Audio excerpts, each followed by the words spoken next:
Welcome, Council. I missed all of you. You don't have to answer back. You don't have to answer back. I'm glad to see you. Before we stand up for the moment of personal reflection, I want to say two things.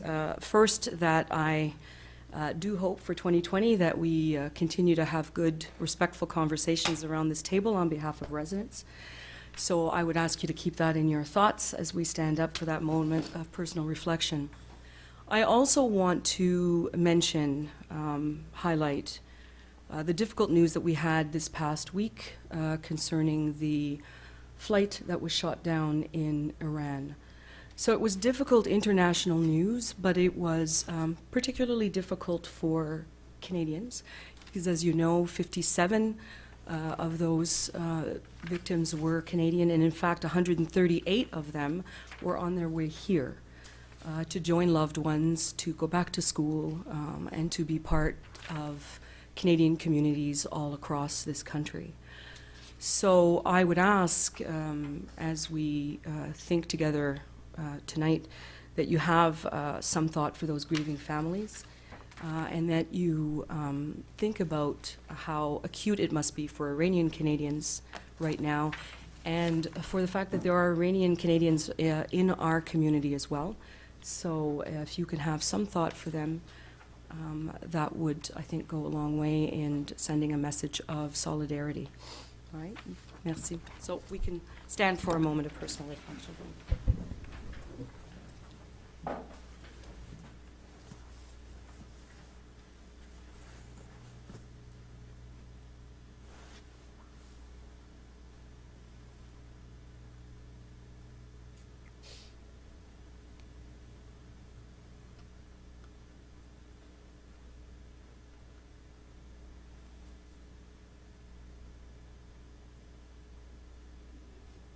Thank you. National Anthem. May I ask Councillor Gardner to lead us in that? O Canada, our home and native land, true patriot love, in all our sons command. Car ton bras sait porter l'épée, il sait porter la croix. Ton histoire est une épopée des plus brillants exploits.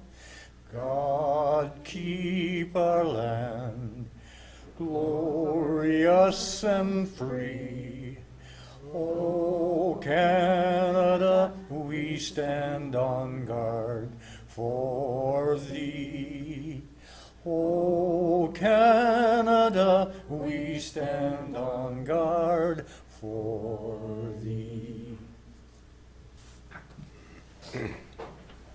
Merci. We acknowledge that we are gathering on the traditional territory of the Mohawk people of Akwesasne. Madam Clerk, roll call. Mayor Bernadette Clement. Présente.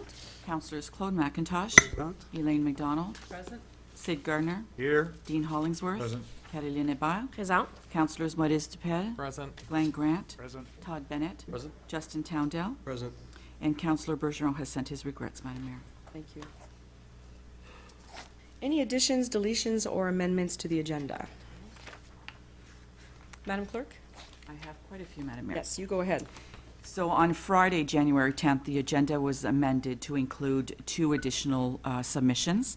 The first one was a new business report, the creation of remote worker attraction strategy, and a bylaw explanatory note to amend the parking restrictions on 2nd Street West. We are also adding some bylaws this evening. Bylaw 2020-11 for property acquisition of 901 Marlow Avenue. 12 is a bylaw declaring property on Balmoral Avenue as surplus to the needs of the municipality. Bylaw 13, property acquisition for Nick Kineb Drive extension. Bylaw 14 is a bylaw declaring property on McConnell Avenue at CNR Overpass as surplus to the needs of the municipality, and which makes our confirming bylaw now number 15. Thank you. We need a motion for adoption of the agenda. Councillor Grant, Councillor Towndale, any discussion? All in favor? Carried. Any disclosure of interest? Seeing none, motion to go into committee of the whole. Councillor Gardner, Councillor McDonald, all in favor? Carried. Adoption of the minutes. So the minutes of Monday, December 9, 2019. Councillor Bennett, Councillor Hébert, any discussion? All in favor? Carried. Presentations. Madam Clerk. Our first presentation is the landfill cost accounting analysis, and we have this evening here Derek Alley, Professional Engineering from DFA Infrastructure International. Welcome.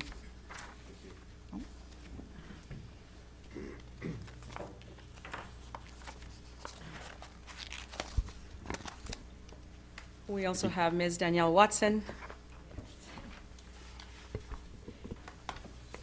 Madam CEO, do you want to introduce the matter? Thank you, Madam Mayor. So this evening, we've engaged DFA to do some work on sort of the cost accounting for our landfill. I think there's been a lot of discussion, at the municipal level over the last little while about the importance and the recognition of, potential costs and future post-closure costs and the liability, and also keeping in mind down the road the cost to potentially have to look for another alternative to our landfill site. So this is one of the presentations coming forward to council tonight. I'd certainly like to welcome you this evening, and with that, please proceed. Thank you, Your Worship, members of council, staff, members of the public. Thanks for having us. This evening, we're here to sort of give you a snapshot of our report, which has all the details, of course. And I think this is sort of going to give you an idea of what costs are going to be like. It's not absolute by any stretch of the imagination, but will depend on decisions that this council will make going forward with respect to waste management and the costs that might be associated with some of those options. So to get started, yeah.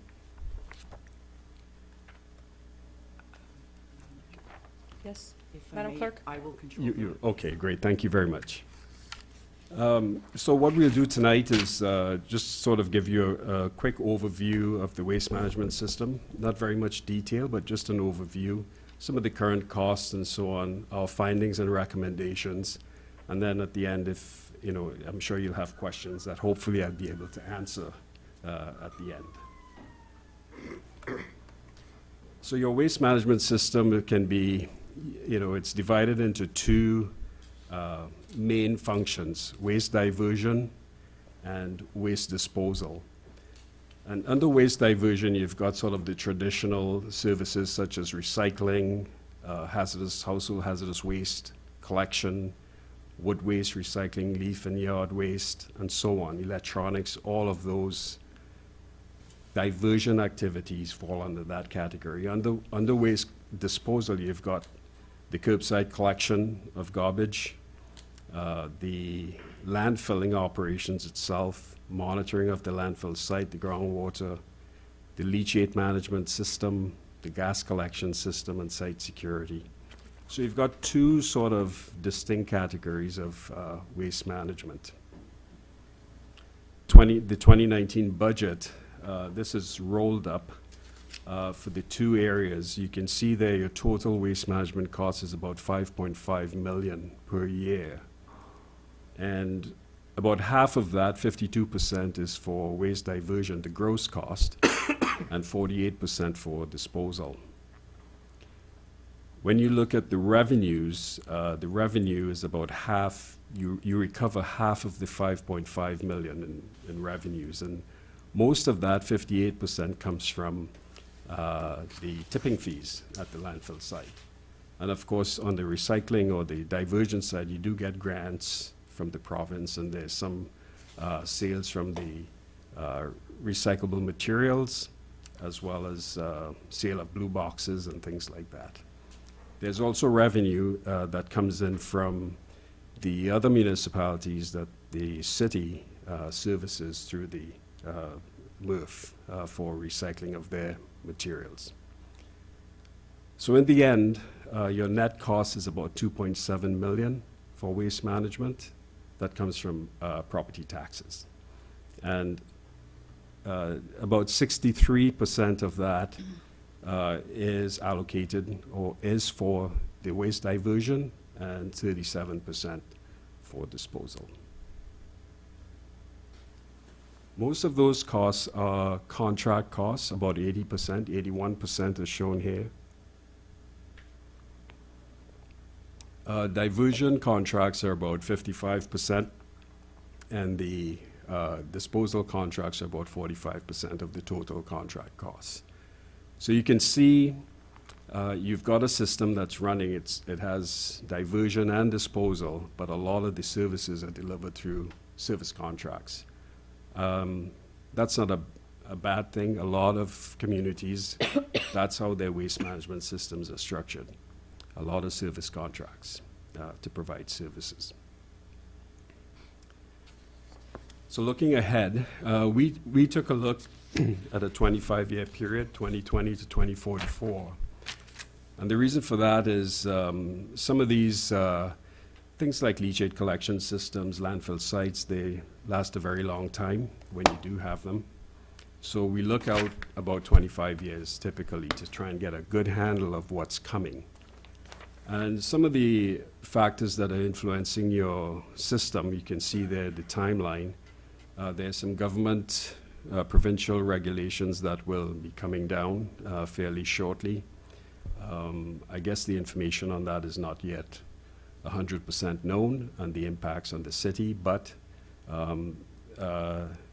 that will have an influence on your the services that you provide. So you've got the packaging producers assuming responsibility between 2022 and 2025 for some waste diversion services, so it would be recycling and hazardous waste in particular. And then you've got the organics program that the province is looking at implementing, and that's something that I think council would have to keep in mind, because if you seek a new landfill site or an extension of the existing landfill site, the province is going to want to see that you're doing everything you can on the waste diversion end to optimize that as best you can as part of the application process. So something to keep in mind. In 2032, you've got closure of the landfill site. And then from 2032, for about 50 years, we've estimated, you're going to have post-closure care. That's expensive. The trouble with that is you won't have any revenues coming in after 2032 to help pay for that cost. So typically, municipalities would try to at least have some of those costs paid for as part of tipping fees, or try to arrange for that in some way. We haven't looked at that. Our remit to you is what the full cost of service is for solid waste. How you recover that, that's something I guess council would need to discuss going forward. So these are the big areas. Some of the assumptions we have made at the bottom there, you would see in looking at the 25 years, we've assumed that the city will be responsible for all waste diversion, notwithstanding the provincial initiatives. Waste disposal at a private landfill site will be your option beyond 2032. So we're assuming that for the purposes of this exercise, that you would not pursue, or the likelihood of, I'm going to rephrase that, Madam Mayor. We've assumed the default, if you did nothing else, would be to go to a private landfill site, because the other two options would require significant approvals. We have also assumed that your drop-off depot, or you might say the residential ability, their ability for residents to drop off their materials at the landfill site, that would continue as a convenience and a level of service that's currently provided to the residents of the city. That would continue. We've assumed that the city would introduce a landfill closure and post-closure care reserve fund to help offset the costs of post-closure care later on. And the target balance would be achieved by 2032, by the time it closes. So that's sort of the general high-level assumptions we've made in looking at your cost over the 25-year period. Some of the guiding principles we've looked at as well as part of this exercise is that you would continue with the existing levels of service, the landfill liability, fairness and equity. So the idea of that is to recover costs from those who benefit from the landfill site. So post-closure, it would be a new set of customers that would be would be charged for those costs. So that's something to be considered as well. We've also tried to calculate the full cost of service. So that means everything that's associated with your solid waste management system, including post-closure care. Capital financing, the approach would be to finance all capital from reserves, so cash financing as opposed to debt financing, with the exception of the new landfill gas system, which I believe was approved by council in 2018, but the debt will be incurred in 2020. And of course, there's transparency. The idea is that, all of the information should be transparent and be easy to explain, hopefully, to citizens and members of the public who may have questions on it, and yourselves as well. So your current, your projected capital needs for 2020 to 2044 for waste diversion is approximately $2.1 million. That is, if you look back 10 years, it's about 40% more annually. If you divided that by 25, it's about 40% more than what you've spent in the last 10 years each year. And this would require contributions to a reserve of about $100,000 a year.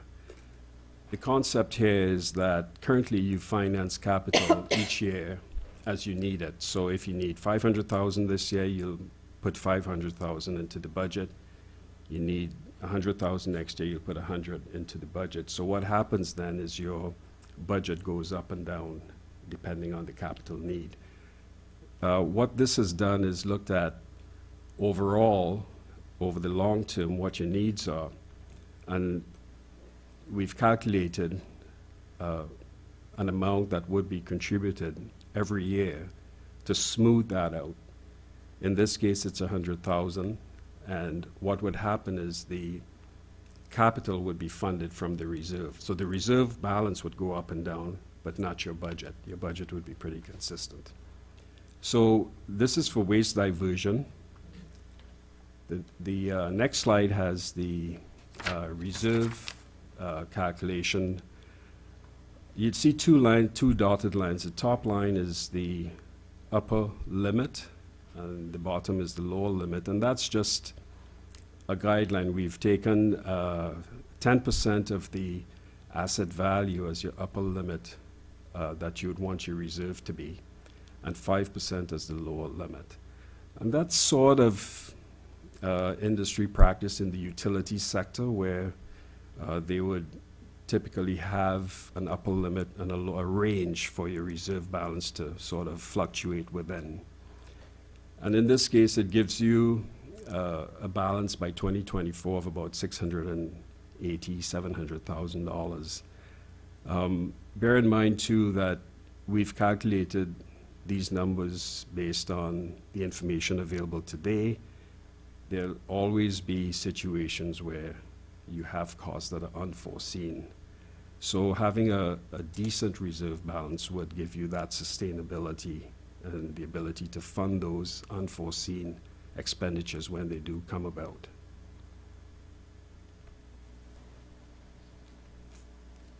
This slide shows although we've looked at 25 years, it shows the 2019 to 2021 costs. And you can see at the top section of this table, it shows the gross costs of roughly 2.8 going up to 3.5 million in this year, next year. And the transfers to the reserve for this year would be around 87,000, and then it goes into the 100,000 for the remainder of the period. There's no debt, so that line shows 0. When you look at the program revenues in the bottom section there, you would see that their revenues coming from the other municipalities between 2019 and 2020 for the services that the city provides for recycling processing. And that's the 777,000 around the middle of the middle column. And in total, what that would result in is a drop in your net cost of about 3% for this year.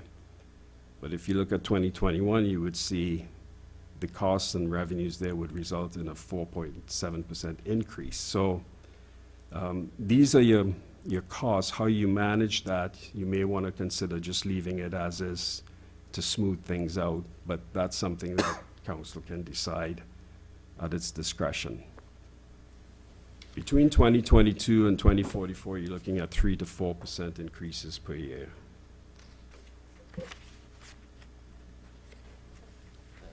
If we took those costs and converted them to the cost per capita, cost per household, and the cost per ton of waste diverted, these are the numbers here. You can see under cost per capita, your net cost for this year is going to be about $34. So it ranges around 34 to 36. Cost per household net is around $80. And the cost per ton is around $85, $86, somewhere in that range per ton of waste diverted. This slide flips into the waste disposal capital needs, and here this is needs on this side of the equation are much greater than your waste diversion needs. It's about 5.8 million, and that's including some of the asset needs. You've got some assets that would need to be replenished or rejuvenated, replaced over the 25-year period, and that's included in here. And similar to waste diversion, there's an annual requirement of a reserve contribution of about $420,000 until 2029, at which point you could reassess the need depending on the option for disposal. If you manage to get an extension of your existing landfill site, then that contribution would probably need to continue to fund the capital related to disposal at the site. If you're going to go to a private landfill site, then you won't need that capital fund for the landfill. That would be covered under the post-closure care capital fund, which you will see on another slide. And similar to diversion, this is your waste disposal reserve. And you can see it goes up and down. Initially, it's above the upper limit, and that's because that's your capital need in the next couple of years. So that's why it's above. But the intent is the same, is that the reserve would fund your capital while keeping your contributions pretty consistent. Waste disposal costs. Now this one is important. You would see there, there's the debt. Well, first of all, the transfers to reserve, which would be 290. It was 219 2019, 270 this year, and then 420 until at least 2029, at which point you can revisit that number and see if it makes sense to continue. But there is debt servicing in this case for the new gas system. and that would be about 140,000. And that's based on a debt of about 1.6, 1.7 million over a 15-year period at about, I think it's a 3% interest rate. Let's go back one, please. The third line there shows the transfers to the post-closure care liability reserve that to offset that cost. And you can see it's a large sum of money each year. It's about 2.5 million, which is significant. That shows, that's the amount that would be required in order to raise to hit the target for that reserve by the time the site closes in 2032. It doesn't mean that that's what you have to do, but what it does show is the requirement if you were to take the approach that the current users of the landfill site should pay for that because they're the ones that are benefiting. So it's sort of a user pay principle. But it doesn't mean that's what you have to do going forward. It just shows that's a cost that needs to be considered. The other line I want to bring to your attention is the program revenues, and you will see there it's about 1.5 million roughly for the the 3-year period. And between 2022 and 2044, you've got a 0.7% increase between 2022 and 2030, and then about a 2% after closure of the landfill site, about a 2% increase in your waste disposal, assuming that you have that 289% increase in 2020. So, I'm sure I'll get questions on that at the end, so I'll leave that one for now.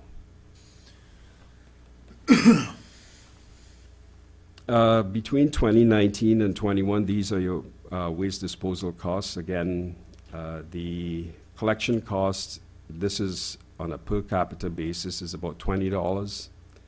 On a per household basis is about $45, in that range. And in terms of the actual disposal, the cost of disposal, it's around $53 or so, $54 for the actual operations of the landfill site. Another $10 going up to $20 per ton for the capital related, so that's your contribution to the reserve. And the closure and post-closure care is about $88 a ton. And if you decide to fund that later, then it means that the taxes or some of the means of recovery would have to come into play beyond closure, because you won't have any revenue opportunities through the tipping fees at that point. So in total, you're probably around 151 up to 162 per ton of waste disposed. The current revenue from the tipping fees, assuming that all waste is charged, so both residential and non-residential, it's about $55 a ton for a net cost of about $197 to $107, in that range over the next couple of years. And you will see on another slide, this slide here, you will see that there is a cross-subsidy between the IC&I and the residential, which I'm sure Council is well aware of. What it shows here is that in terms of our calculations, about 800,000 that's currently being offset from the revenues that are paid by the IC&I sector. So again, it's something for consideration by Council. Whether it's changed or not, that's entirely at Council's discretion. This slide shows I think, an important slide. Currently, based on the remaining capacity, the landfill value is about 42 million, and that's based on the market value of a ton of waste, that if you were to go to a private landfill, you'd probably be paying that, give or take, at this point in time. But what happens is over the next 12 years, as capacity is used, the value of the landfill is going to decline to zero. However, your liability is going to be at $37 million by that time. Now, one of the key things here is the organics program, which the ministry, under the, I forget the name of the act, but it's the waste. Free Ontario. Right. So,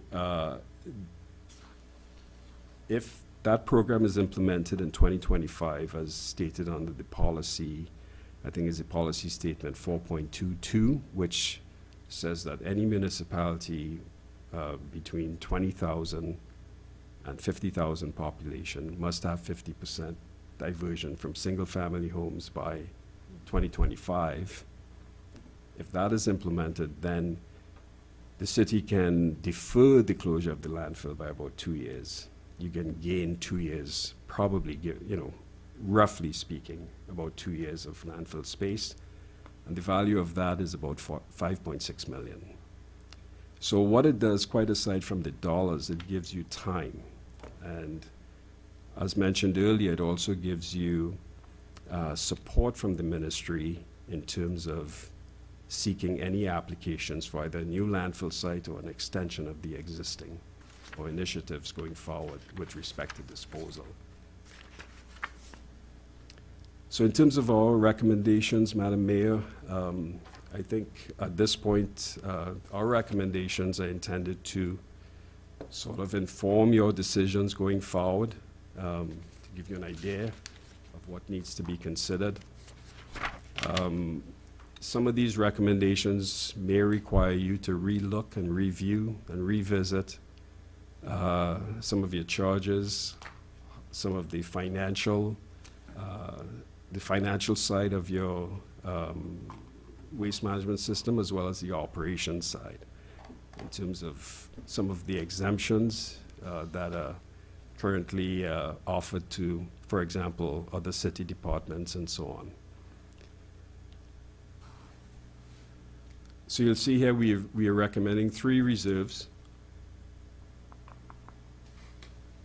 The first is the Waste Disposal Capital Reserve.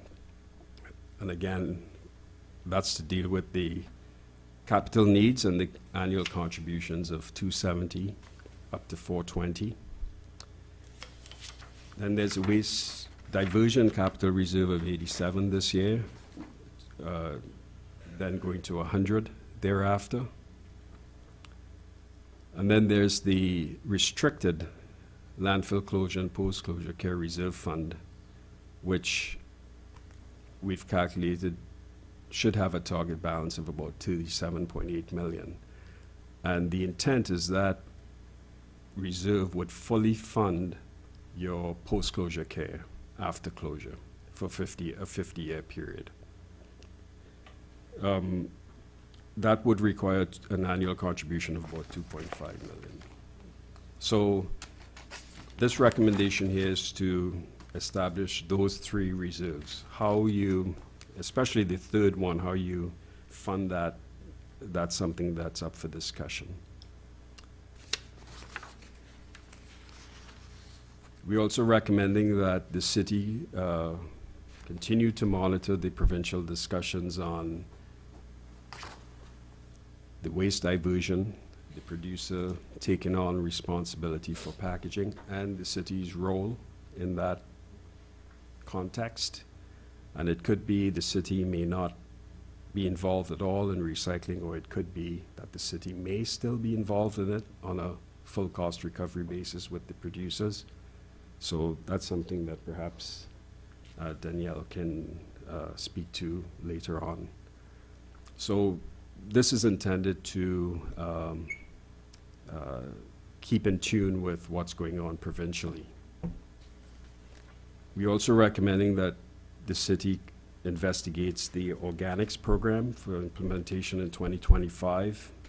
And aside from, there will be a cost to that program, but at least see what the province is saying, get a better handle on costs. But again, the some of the benefits of that would be in enhancing the applications, any initiatives that the city may have on the disposal end by squeezing as much as possible out of the existing landfill site life that you have remaining. So there's some benefits to it, quite aside from cost. Also give consideration to the tipping fee. You know, it's currently at $79, so you may want to consider adjusting that to suit. The cost of disposal right now is about $151 a ton. Councillor Hollingsworth? I Just can one wait more. till the presentation. wanna is- wait? Yeah, I think it'd probably be best if I did it that way anyway, Your Worship. Thank you. And there's also the cost recovery mechanisms to look at to address the issue of subsidization between the IC&I and the residential. That may or may not be something that council may want to consider, but we've put it out there, something you may wish to at least look at and see if you want to touch that one. Then you've got some of the operational practices, some of the waste coming in is exempt or at a much lower tipping fee than regular waste, and those are from city departments.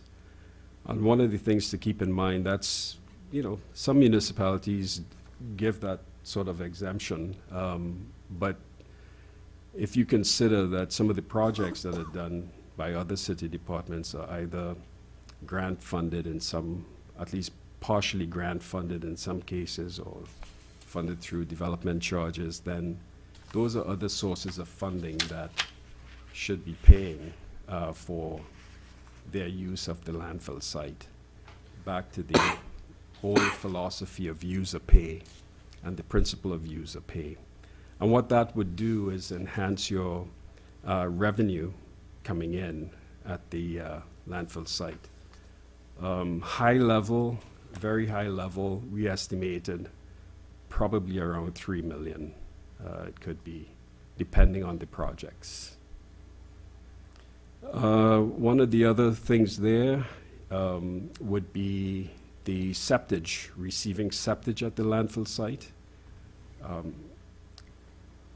I don't think we've seen this done anywhere else. I can't recall this being done anywhere else. It's very unique.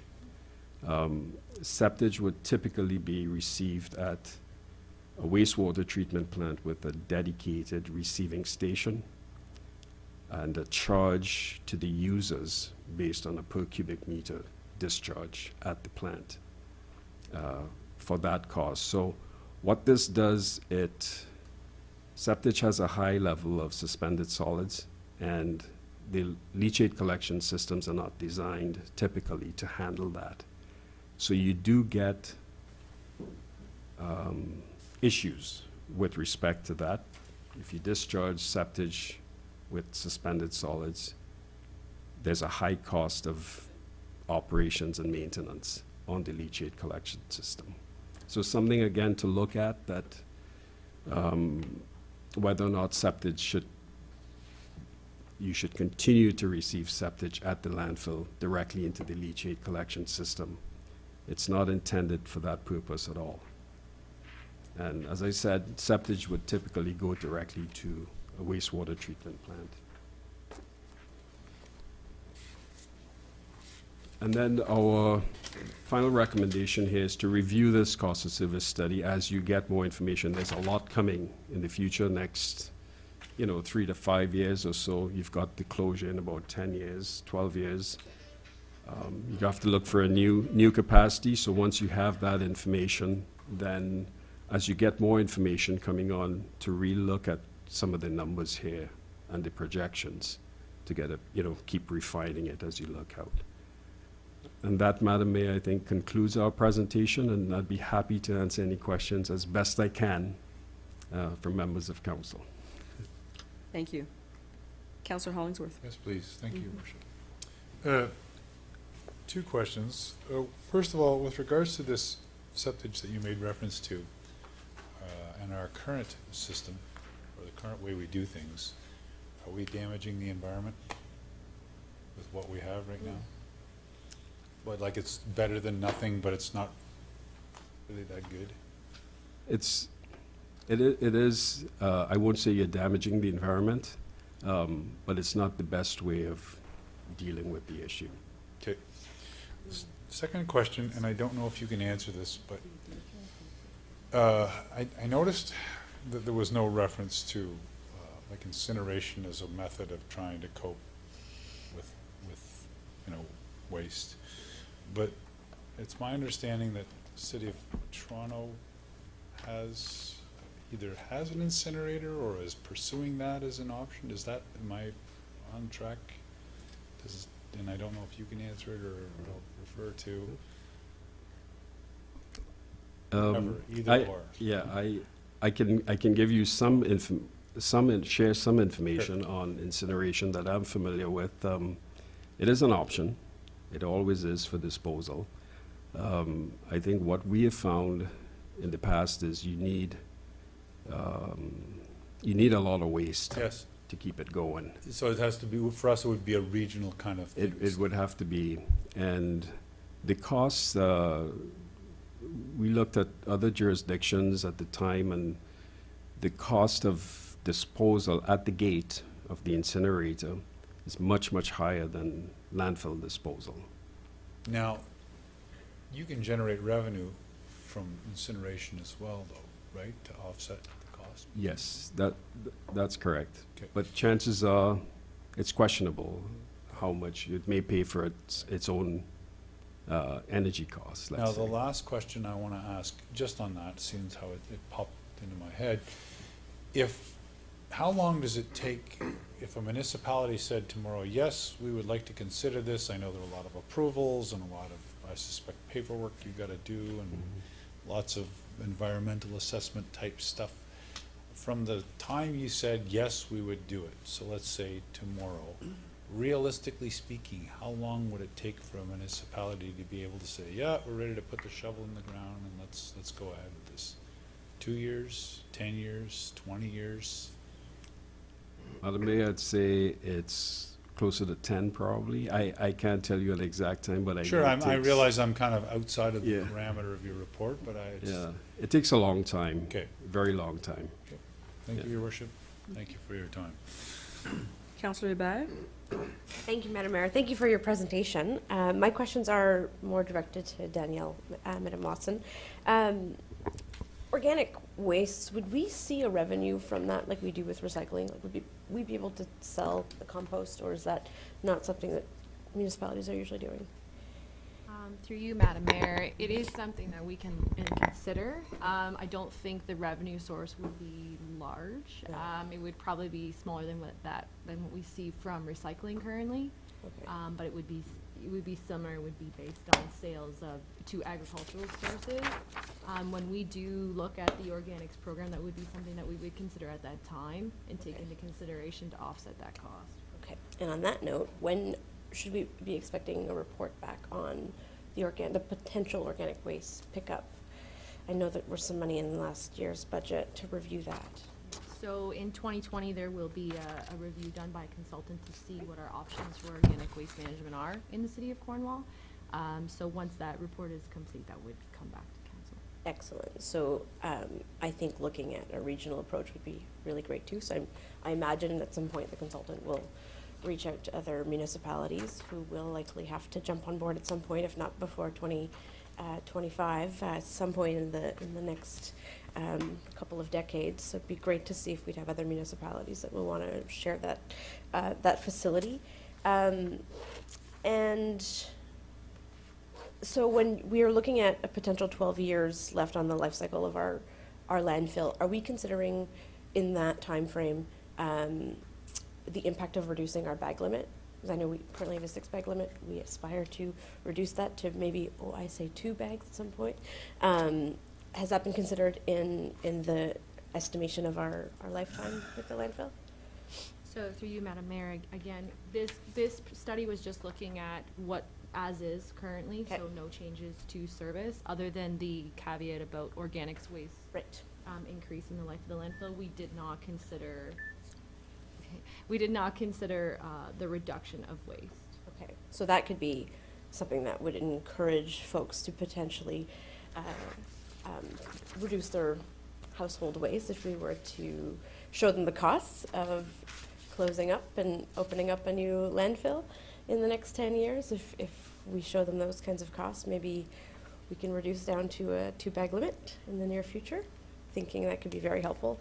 And just a comment that was made earlier, well, what's the solution to this? What do we do with all this waste? I think it's not what we do with it, it's how do we reduce the amount of it being consumed, right? So it's not necessarily all up to us, of course, at the municipal level, but maybe a little bit on the education side, but we need to change our wasteful habits at home and in our regular lives and stop consuming as much plastic as we are now, right? So that's the only real way we're going to make a huge impact. And we have, I guess, a say in that in terms of education, but there's only so much we can do, right? So we need to get the community to jump on board.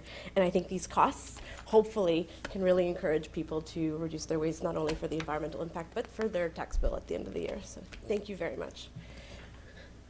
Councillor Bennett, and then Councillor Gardner. Thank you, Madam Mayor. Through you to, I believe, Danielle. On the nice 59-page report that we have, on page 5, number 15 talks about the septage that you just spoke about at the very end. And I guess my question is, it just seems like an odd way that we handle this, so why are we doing it, and is this something we can easily change? So through you, Madam Mayor, we have done it as a past practice. At the time, I don't believe the wastewater treatment plant actually has a direct discharge or intake for that kind of waste. So the landfill was responsible for that because our leachate system that does collect the wastewater does go to the wastewater treatment plant over time, and it allows the septage, the suspended solids, to reduce with the leachate and all the other materials that go into the system. It's not a best practice by any means. It does cause issues in our leachate collection system. It has caused issues in our pumps and in our actual collection system with breakage and whatnot. So it does cost us as well to accept it. So I'm wondering if have we considered retrofitting our wastewater treatment plant so we could take this stuff directly there rather than pumping it all the way across our city?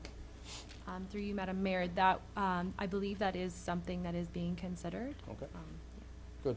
Okay, and the other question I have is on that same page, number 20, it talks about the current tipping fee of $77 per ton. That's clearly not sufficient to recover our full costs, and that cost would be $151 a ton. So, is this fee structure typical in other municipalities, or are most municipalities, for lack of a better term, losing their shirt on this, or are most other municipalities charging the fair rate? Through you, Madam Mayor. I guess the answer to that question is municipalities are only recently coming on board with respect to the post-closure care liability and having that funded.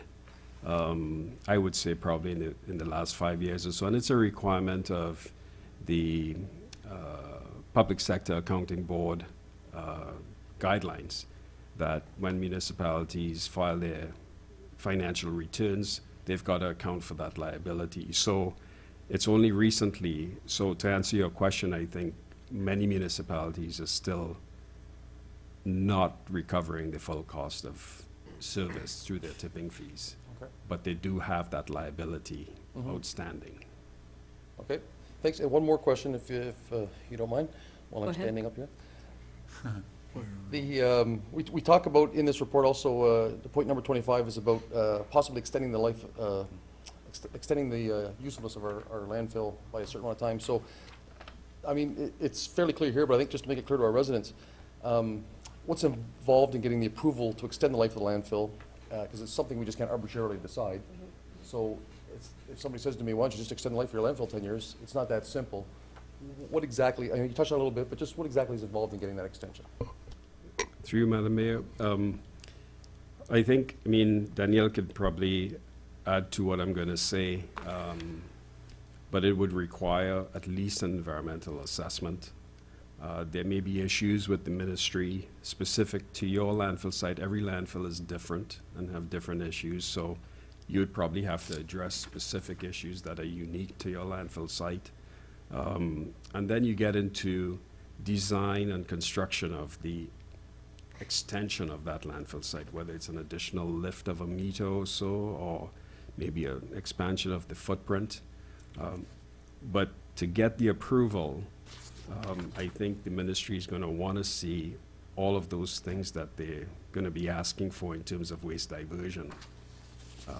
So that's something that, it's almost like you have to do all of those things and show that, okay, we can't do any more on this end, so we definitely need to get this extension to continue with disposal. And that can take, I can tell you, one of the municipality had an extension to their site recently, and it took probably 5 or 6 years Wow. to get it done. And the EA alone was probably about $1 million, and addressing issues another $1 million. So Okay. you're probably looking at several $1 million to get the extension, but it's still probably less expensive than a new site. Right. So there's, we'd almost have to get very aggressive with our diversion program now. Of course. Because 5 years, if we've only got 12 years left in it, if we wait 5 years to implement this, and then it takes 5 years past that, we might be, Yeah, ourselves in the foot. anything you can do, the benefit of diversion, of optimizing a diversion, is you'd be able to squeeze more time out of the existing landfill Right. site. Thank you. Councillor Gardner and then Councillor McIntosh. Through you, Madam Mayor, my question is much along the lines of Councillor Bennett. What stops us from going up where we are now? I mean, are we at a top level that we can't top it up even more? Or are there regulations that are stopping us from doing that? Is it leachant? What's stopping us from raising and having 2 ski hills in Cornwall? So through you, Madam Mayor, I can answer that question. So the landfill site, when it was approved and opened in 1985, would have had what's called a final contour, which is the amount of waste that can go into a site with a final cap. So there is a cap that goes on top of the garbage at the very end to kind of seal in the garbage and the odor and the leachate. So that final contour would have been approved at a certain height. And if we were to choose to expand to go up by, for example, another meter, that would require us to go back to the ministry to ask for permissions on that, because it is outside the original design of the landfill site. So we would, again, be changing, we'd have to remove the cap, we would have to extend our gas collection system and probably change our leachate collection system as well. And all of that, because it's a significant infrastructure in that landfill site, it would require an EA, and that's why it would require such a long process to get approval for. I kind of figured that, but no harm in asking. It just seems to me if those rules were made in 1985, can we not revisit that and see if there was something in those rules that they put in that maybe were not proper for today's use? That's all I'm asking. Thank you. Thanks for the answer. Councillor McIntosh and then Councillor McDonald. I'm looking for a translation. We say septic, that's as in septic tank. Through you, Madam Mayor, yes, it's septage. Basically, if you've got a septic tank and the hauler takes it out and brings it I'm glad to we waited till dispose. after the dinner hour to discuss this one. Okay, there aren't many septic tanks in Cornwall. There are? Oh, no. So we're taking outside septic? So through you, Madam Mayor, this program is specifically from outside sources. So the septage that we receive at the Cornwall landfill is actually from outside So facilities. somebody, with the lack of a better term, the honey wagon pulls in from Williamstown and unloads in Cornwall. That's correct. Okay. I find that strange, but, No attack on Williamstown here. no, it could be Okay. anywhere. Okay, all right. I'm thinking of my cousin who's in that business. Do we take other garbage from outside the city? So through you, Madam Mayor, we do not. Do not, just recycling, that's the only one. That's correct. Okay. When it comes to landfill sites, we could never build a landfill site in Cornwall. It's just, it has, no, it's 32 square miles and it's not a lot of big land. You need a lot of land. Yes, I can't Yeah. really answer the It would question. be a challenge, It would be, a huge challenge. it would be very difficult to get a brand-new landfill So if site. you're going to a landfill site, you'd have to go regional at best. And I know I've already been approached by a member of a council in a neighboring town, municipality who's also working on 15 to 20 years. And he said, you know, their goal is to regional, if we could get along. But within 40 minutes of here, we have a private landfill site. Are you aware of that, La Flèche? Yes. Yeah. And I believe Belleville or Trenton's trucking stuff there. Yeah, one of them is. Yeah. So what would be, it'd be much more economical to use the trucking system to La Flèche site than build a landfill site. Do you think it'd be cheaper? I can't say because we don't have all of the costs related to those options. Yeah. We've made assumptions with respect to the La Flèche site. We've assumed $100 a ton today. Yeah. By the time you're taking it there would be about $132 with inflation, somewhere along those lines. So, and then when you do take it, the assumption too is that you will only be responsible for the curbside residential waste, that the private sector waste will find their own. Once your site closes in 2032, they're gonna have to find it somewhere else to take their waste. Yeah. So, so there's a number of assumptions there that we don't have the full, especially on the extension, we don't know what that cost. So that's why more investigation is needed to get a better handle on what those options might be. And you talk about the cost of, you just don't lock up the gate and walk away from the landfill site. Oh, There's a lot of, some pretty big dollars involved there and time. Just give me a Reader's Digest version of what this involves. well, it is the 2.5 million a Yeah, year. but- I mean, 37 million. So what you're looking for is, it requires a continuation of groundwater monitoring, gas management, leachate management, monitoring of the cap, for example. So if you've got leachate outbreaks, you gotta fix it. Road maintenance, site security, A lot of spin-offs. for a 50-year period at least. Other municipalities in Niagara, they've gone with what they call site life contamination. So for some sites, that's over 100 years. Yeah. In other sites, it's 25 years. So a lot of municipalities have gone 40, some have gone 100. So for this case, we did 50. Yeah. A few have done Regardless, we're looking 50. at big numbers. It is, Yeah. yeah. I just want to go back to the organics. Danielle, your department did a survey, an audit, you called it, of organic waste, and you found that 25% of the what you found in curbside was organic. So through you, Madam Mayor, that study was done in 2014. Mhm. There's actually 54% of curbside garbage is actually organic. organic. That's correct. I'm not going to dispute that, but I'm really into recycling at home with, I got 2 bins, actually I got 3 composters. Now, I have trouble, and I do a lot of cooking at home, filling up a 1-gallon can. And I just find that strange, that it's that much organic, because people eating oats so much, they don't, that's a lot of banana peels. Yeah, so through you, Madam Mayor, it would just be based on, Yeah. the eating habits of. Maybe you're picking up the wrong garbage that day. But are restaurants included in this?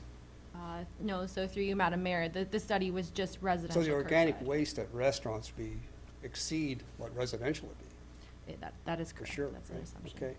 Okay. When you give us this, like the doctor tells somebody you've got terminal cancer, and I can milk 2 more years out of your life, but you're gonna, it's gonna happen, and that's exactly we're gonna have to close up that dump site, period. It just, we're gonna try to milk a couple of years out, but we're still gonna have to look at some dollars and where we're gonna take the stuff and whatnot. So it's there, it's a fact. We're gonna have to live with it. Anyway, thank you. An eye-opener. Councillor McDonald. Thank you, Madam Mayor. Well, thank you for this report. It's tremendously interesting. It's been my experience that residents really care about garbage. So I think the time we're spending on this is time well spent. I find there's a dizzying array of numbers here, and it's difficult to get a handle on it all, so, and a few simple questions. With the septage, for example, would this be our decision if at our wastewater treatment plant, which is state-of-the-art, could we somehow build in some sort of mechanism whereby we could accept septage at the wastewater treatment plant and actually charge people for the service instead of simply letting people, I'm sure they pay at our landfill site anyway, but is this a possibility that we could? So I Madam believe, CEO? I believe that that is a review that's being undertaken currently, or at least investigated. Yes, through you, Madam Mayor, that is being considered as part of that. Oh, good, okay. Now, something else was, why do you assume that after 2032, that waste disposal will be private? Like, it won't continue to be public, and yet diversion will be public. So what made you come to that conclusion? Through you, Madam Mayor, it's just the default. If the city did nothing at this point and time just went by, 2032 is going to roll around, and the only option you would have at that point is to take your waste to a private landfill site. Okay. So that's why we looked at that option. The other options, of course, would be to start investigating now the possibility of extending the existing landfill or Right. seeking a new landfill site, which would be highly unlikely to get approval for. Why would it be unlikely to get approval for a new one if we It's had? well, I think the population would resist, because when I drive to Ottawa through the back roads, all I see is no to the dump, and in both languages, and through Russell and Embrun, it's just, everybody's lawn's got a no dump sign, Yeah. but everybody's got garbage. Well, that's, So do we just have to you know, be strong and say, we need this?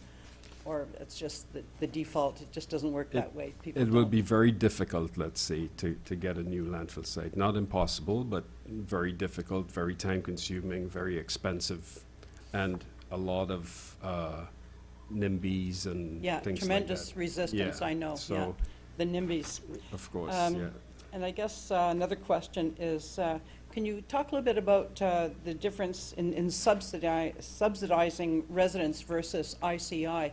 Like, what's the, Sure. Through you, Madam Mayor, what's happening now, and you've got it's $79 this year, the tipping fee, that's charged only to the IC&I sector coming in, bringing in waste. So the curbside program that collects from your residential, there's no charge. Yes, thank you. So that comes out of the Yeah. taxes. I see that, yeah, Yeah. thank you. And I guess my last question, you know, I see here $86 a ton to divert, for example. What's a ton? Like, what does it look like? I know it's 2,000 pounds, like, when the garbage truck drives around, is one truckload a ton, or how can we, just like to picture it, you know, so I know what we're talking about. Or maybe there's, It's like a pickup truck it's a half ton, okay. you know. So a half-ton truck would carry a ton of A waste or half whatever. ton, yeah, a half a ton, so two Oh, pickup carry trucks. half, okay, yeah. so just go by trucks. Yeah. Well, thanks for that. Councillor Grant? Thank you, Madam Mayor. I think what we should do is start looking at short-term strategies here, and I think the organic diversion program should be a priority right now, looking at, first of all, the province. I don't know when they are coming out with their requirements for this. Is there any dates that you're aware of? Yeah, so through you, Madam Mayor, the province is mandated for a municipality of our size that we have an organics collection program for our residential sector by 2025. So within the next 5 years. So, have they introduced or discussed about any incentive for that, or is this just you're mandated to do it and there's no incentive program? Yeah, so again, through you, Madam Mayor, there hasn't been any discussion about grants. Whether or not that will change is uncertain, but at this point, there's no access to grants or anything like that. It's just strictly we're mandated to do so. So two things that are beneficial is if we get into a good program, we got 2 years extension on our landfill. Now, there's been so many horror stories about organic waste diversion, and so we're going to have to ensure that if we do a program together, we can eliminate all those negatives. But I suggest that that's one thing that we start right off the get-go with, is that's waste diversion for organics. And I think it's going to be financially beneficial for us if we can get a 2-year extension on our current landfill. So that's what I would recommend, and I would really push through our MPP that you should have incentives there as well, not just dictate. Let's start utilizing our politicians to say, hey, we need some help here. We look at these numbers are huge. That's a real impact on our residents. So let's try and see what the province has to offer our residents as well. So that would be my advice, is let's strategically look at that waste diversion through organics program. And up to and including, as Matt just said, when I lived in Rosedale Terrace, we had our own compost posting bin, and I think people would do that. It's good. You can use that for your flower beds, et cetera. So there's benefits to that, and see if we can put incentives together for residents to do that. So that would be my suggestion. Thank you. Any further questions? I'd like to thank you for the report and let you know that I've been looking forward and also dreading this report. And when I read it, of course, my dread was confirmed. I want to come back to the septage. I love it when Cornwall is referred to as unique when we're talking about positive things. I don't like to be called unique when it's not a best practice. So that is of concern. This question may be for Ms. Watson or the CAO. Do we have an idea of the cost that it would take to create that receiving capacity at the wastewater treatment plant? Like even a ballpark? I don't believe we do at this time. Okay. So, Ms. Watson, no. No, we do not have that cost, but that would be something that we could definitely find out for you. Okay. We need to get a handle on that sooner rather than later, because being unique in this sphere is not good at all. The ratio that you had you had us at 48% in terms of cost for disposal and 52 for diversion. Do you know? Yes. Is that a good ratio? Are we uniquely bad there as well, or is that a pretty typical ratio for a municipality our size? I don't know if I have an answer for you on that. Okay. I think it depends on the systems you have going that would, so for example, in your case, you don't have organics yet. So other municipalities would. They may also have not included in their activities for disposal. Maybe they don't have everything. Their monitoring isn't as expensive as yours might be. So it's a hard one to say whether what you're doing, your cost split right now is reasonable. I think what you have to look at is the services you're providing and whether you're providing them efficiently. And if you're doing that, then it is what it is. Okay. Our diversion rate, though, is something you can compare from one municipality to the next, right? So where are we at in terms of our diversion rate, Ms. Watson? So through you, Madam Mayor, we've kind of just, we're at 30%. We've been there for a little while. We haven't moved from that. We have not, that's correct. And we have to hit 50% for sure. That's at least in the next short time frame. So the 50% is just for the organics. Okay. It's not a diversion as a whole. Okay. The province doesn't have A target? A target as a whole, that's correct. So that's just the 50% for the organics that we have to meet by 2025. 30% is not good, right? It could be better. Okay. The other part of your report, and I just want to focus on the money for a moment. I mean, I thought I saw 40% increase. Is that correct? This would require a 40% increase, the planning that we need to do in the next few years to take us to 2032 and beyond. What does that mean, the 40% which- increase? This is for waste disposal? Yes. It's actually, if you consider the cost of setting aside dollars to fund the post-closure care, then it's a lot more than 40%. Increase in what we're paying now. Yes, because you're not funding that right now. And so, and I think our report recommends looking at, instead of the 2.5 million contribution, starting at 250,000 per year and increasing it by 250 each year, which is about 0.3% of your taxes, I guess your overall taxes. So it's more manageable, but what that means is as you go past 2032, you're going to have to, when you no longer have the chance to recover any portion of it from tipping fees, it's all going to be on all taxes then. We're still going to have to be pouring that amount of money in. Yeah, until you hit the target, which would probably be maybe 5 years. Past 2032. 5 or 6 years, yeah. So, yes, your costs for disposal are going to go up significantly because you also need new landfill capacity, whether it's private or your own. Yeah. Okay. Welcome to 2020 and beyond. Thank you for this information. I mean, it's obviously, we have to start planning for this. And I think that Councillor Hébert's comments are well taken. You know, we have to do a combination of things, but we also have to reduce how much waste we're actually producing. And then the other comments that I heard around the table around a regional approach become even more relevant. So we thank you for this information. We're not happy about it, but sometimes when you don't know what you don't know, that's not good. And so we're a little bit closer to knowing what it is that we need to do. Thank you, merci. Thank you for having me.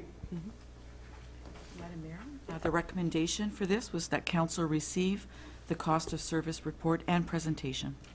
Councillor Bennett and Councillor Grant, any further discussion? All in favor? Carried. Thank you. Our second presentation is the Tourism Development Corporation of Cornwall, and we have here this evening Etienne Saint-Aubin to present.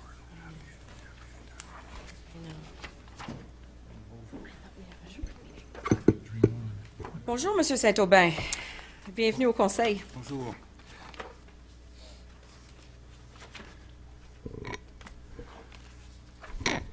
I have the privilege of presenting to you this evening very encouraging and uniquely positive news.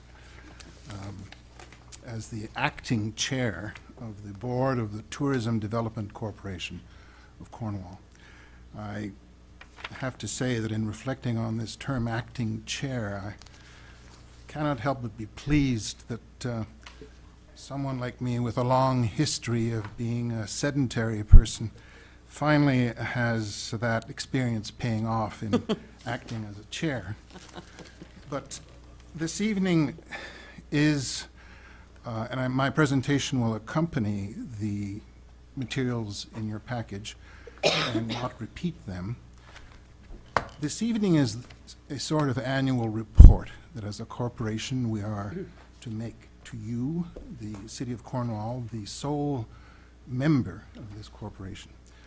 The key words that I would want to stress are wisdom, opportunity, community, and progress.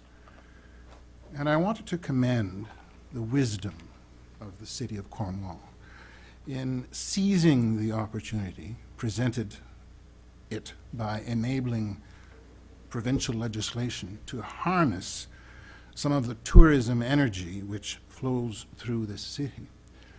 And that had been for a long time untapped.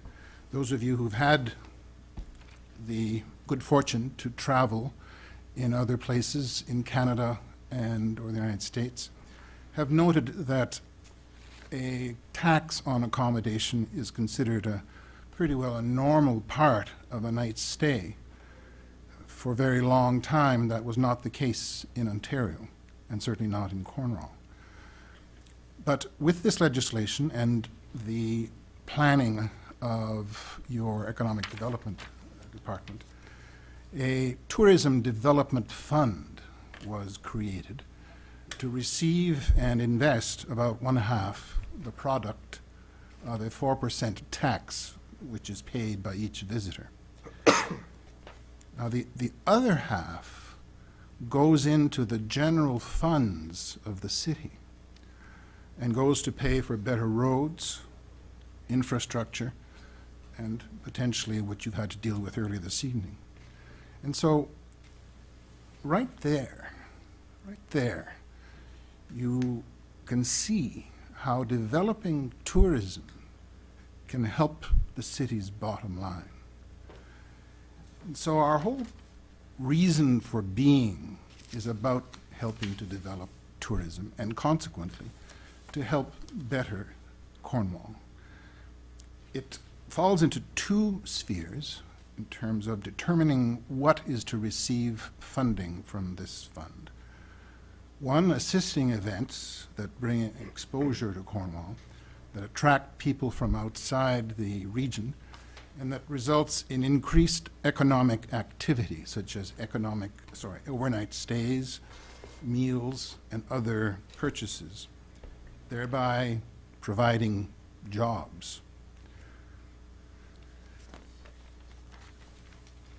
The other facet of the fund is to support new or existing tourism attractions, businesses, or products. Now, we have been in operation for not even a year, so our experience to date is essentially about half a year's worth. But that experience allows us to be very hopeful and optimistic about the future.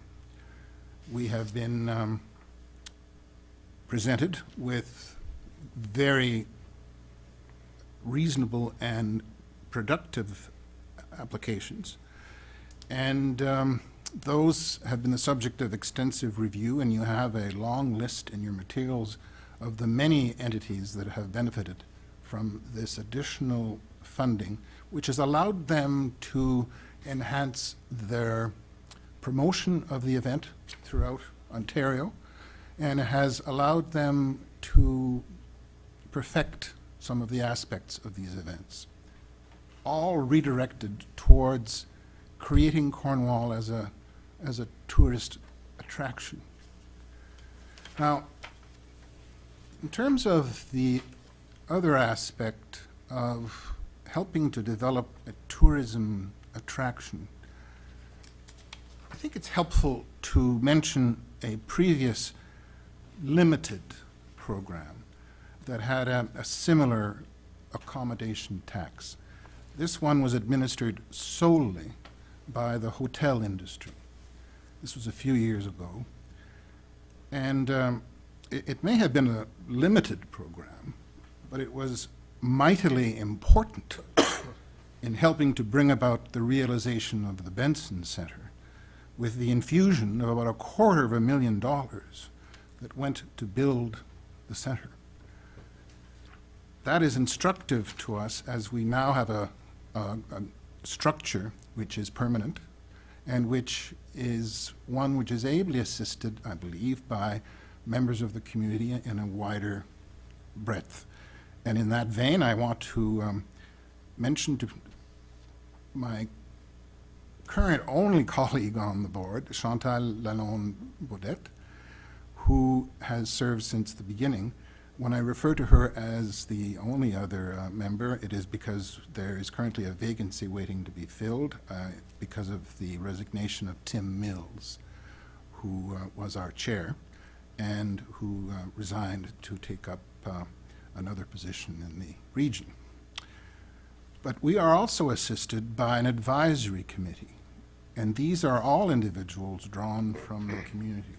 You don't need me to tell you that there is wealth in terms of commitment and in terms of in wisdom, a word that I come back to in this community, which is freely given for the betterment of your fellow citizens. And I want to take the opportunity to, on this point, highlight their names: Ian Bentley, Amanda Brisson, Donna Cruikshank, Virginia Lake, Scott Leckie, Robert Prowse, Leslie Thompson, Karen Torrey-Racine, Chantal Tranche-Montagne, and Justine Virey-Levac. We are, as well, ably assisted by one staff person from the tourism department, Amy Mallion, who prepared the materials which you have and which and who helps us throughout our process in interaction with the community and with the advisory committee and with our own process. The entity which was created by the City of Cornwall is designed to act prudently and at arm's length from the city, free from pressure and influence, acting much as a tribunal might. And in our first year, we recognize that there has been somewhat of a learning experience, and we may need to take time to reflect and learn from this to determine whether our processes are as we want them to be for the long term. I always like the root of words, and I looked up attraction and tourist attraction in the dictionary. The word attraction held its own interest. I think we all have experienced it. It's produced good things, no doubt. But a tourist attraction is one which is a place which draws visitors by providing something of interest or pleasure. I think that it can be said that this fund can help us to be proud of ourselves and to be confident in our own possibilities. I think it is also an occasion for the opportunity of enterprise, vision, and creativity that might be that of persons who have a tourism attraction to develop or a tourism event to advance, that opportunity be met with our preparedness, the preparedness of this fund. It is often said that luck is the intersection of those two, where opportunity meets preparedness. And so I do feel that this information, based on 6 months of experience, is one which you can take pride in as a city council, and one which you can feel will merit your ongoing support and input. I do want to clear up one potential misconception about the fund. It has somehow been considered that we have a limit of $25,000 for an activity, or particularly a tourism enterprise. That is not the case, but certainly prudence is the order of the day throughout our proceedings. So, Madame Mayor, that is my presentation, and if there are any questions, I'd be pleased to try to answer them. Merci. I'd like to entertain a motion to receive the report first. Councillor Grant and Councillor Towndale, and then questions. Councillor Grant. Thank you, Madam Mayor. I was ecstatic about seeing this come together, because years ago we had a fund and it was never utilized the way it should have been. And it's good to see that this program here. I'm extremely happy. I'm just wondering, Jay, how through you, Madam Mayor, how is this going to be, a program going to be evaluated on an annual basis? Well, we do have the need to report to our member, which is the City of Cornwall. So through your officials, there is an open book approach to our decisions, and eventually our decisions are posted will be posted on our site at some point. But the actual, I thank you very much for that question. The actual appraisal of the value, we need to find a way, because you and your fellow citizens need to know the dollar connection between this and the ultimate betterment of the community. So we take your question as one which is going to guide us in working with city officials to develop instruments that will assess us properly.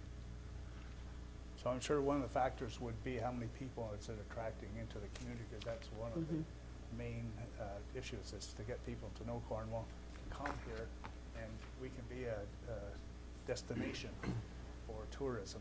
And so I look forward to that report on an annual basis, if that's what it ends up being. So thank you. Any other questions? Councillor McIntosh. Thank you, Etienne, for the presentation. Just wondering if you could, for the people, our viewers, how the filtering system works with the advisory committee, what they do, and then how the decision is made. Well, I should perhaps say that contrary to the membership on the board itself, and it's a 3-person board, where members of that board cannot be part of the tourism industry, the members of the advisory committee are very much connected to and knowledgeable about the tourism industry.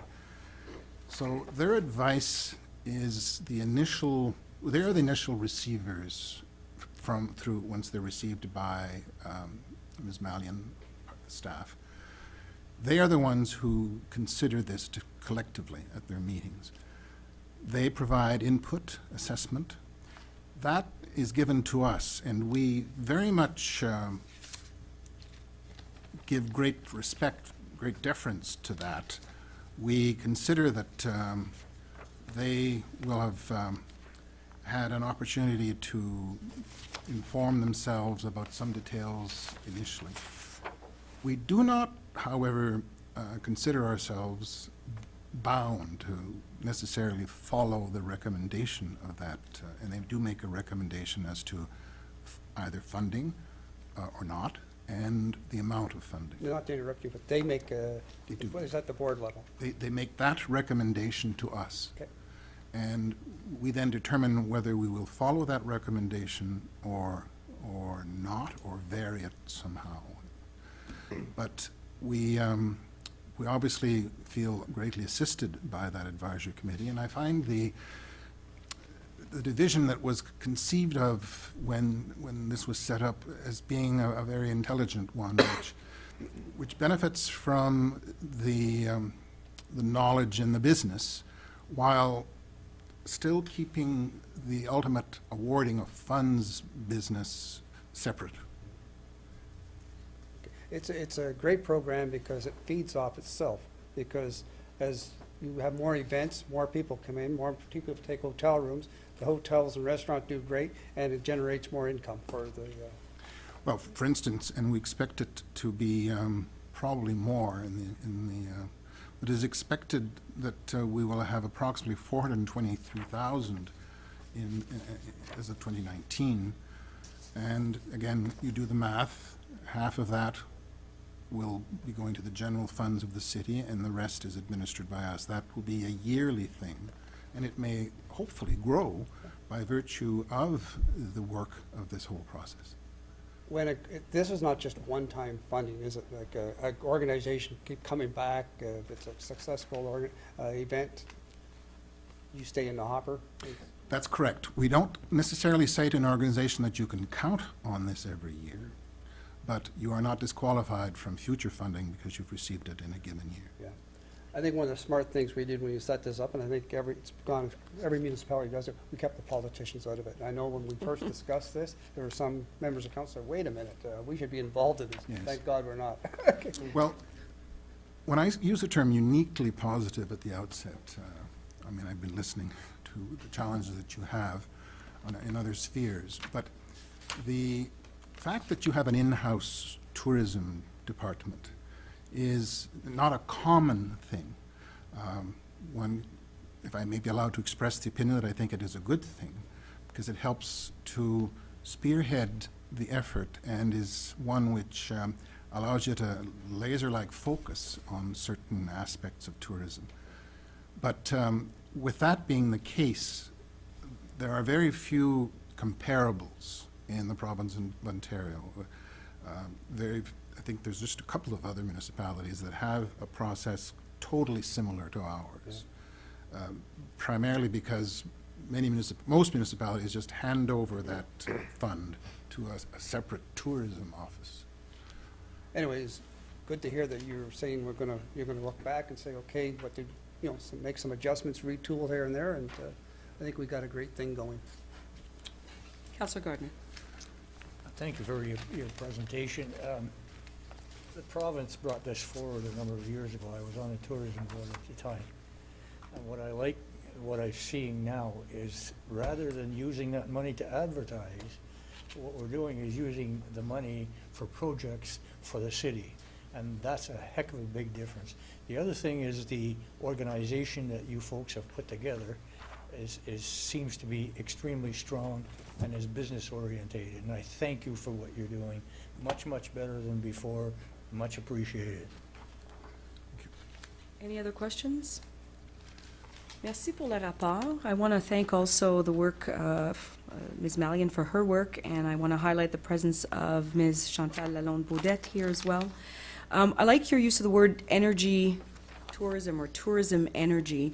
I did have a question about who can apply and whether they have to be a resident of Cornwall, because there are some misconceptions around that as well.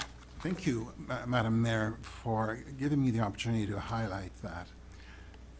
This is an area where the realization that we're all in this together is very much at play. Organizations that are not necessarily resident in Cornwall can apply and have received funding, primarily on the basis of the hard facts that the benefit, the economic benefit, accrues to Cornwall. The hotel stays, the restaurant meals, any incidental purchases, they take place here. And so we are not an island unto ourselves. And the notion of funding, raising all ships is something we believe in. And so it is an exemplary area of regional cooperation. Thank you for that, and I agree with Councillor Grant in his question around what's going to happen and when we evaluate this next year. It'll be interesting to see trends and directions that this may go in. So we look forward to the next report. Merci. Thank you.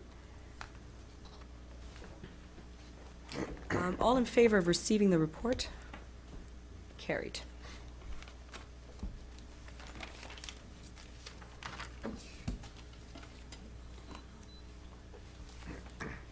Delegations, We have none, Madam Mayor.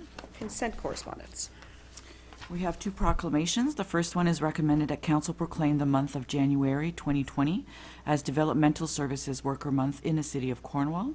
And the second is that Council proclaim the month of February 2020 as Heart Month in the City of Cornwall. Our third report is the elected officials' expense statements, recommending that Council receive the statement of expenses for elected officials for the period of October 1st to November 30th, 2019. Moved by Councillor Bennett, Councillor Towndale. Any discussion? All in favor? Carried. Next item. Unfinished business reports. We have one, the Electoral System Review Public Consultation, with a recommendation that Council receive this report. Councillor DePel, go ahead. Oh, just I was gonna move it. Move it. Okay. Seconded by Councillor Gardner. questions and discussion? Councillor Hollingsworth. Quick question. Motion is to receive. What exactly does that mean? Madam CAO. Say thank you, Yep. that's very nice. Now what happens? Well, I'll turn to Madam CAO on that. Through you, Madam Mayor, there was a request previously from council to come back with a report Yes. to say what, I think really the tone from the last meeting was what would a engagement, public consultation process look like? So previously, administration came back to council and was looking to acquire funds through an upcoming budget process to engage a consultant to help council through this process to take a look at ward system as well as the size of council. So the intent, I think, of this report is to initially engage the public. And through our discussions, we're trying to target approximately a 6-week period that will allow us to hit different areas within the community, different activities, try to, I think what we'd like to do is we'd like to try and obtain at least 2,500 responses to the survey. And so then, depending on how that response comes back through the survey, then we would come back to council with that feedback and maybe discuss next steps.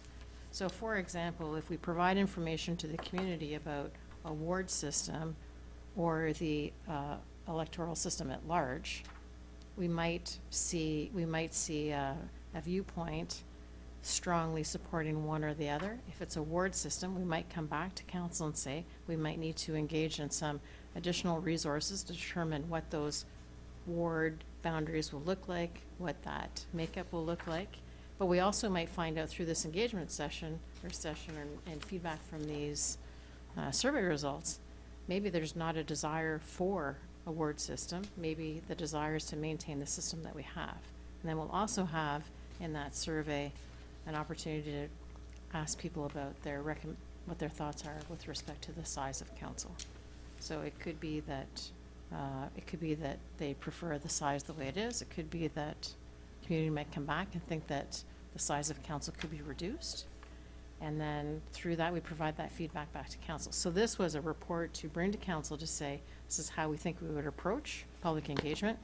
There are some funds that are required because we're going to have to do some mailings. It can't just be electronic. It can't just be at certain activities going on in the community. We think that there does need to be some opportunities to mail it out to some residents, and then we'll also try to make sure that those surveys are available, certainly here at City Hall, at other city facilities, as much as possible to try and gain.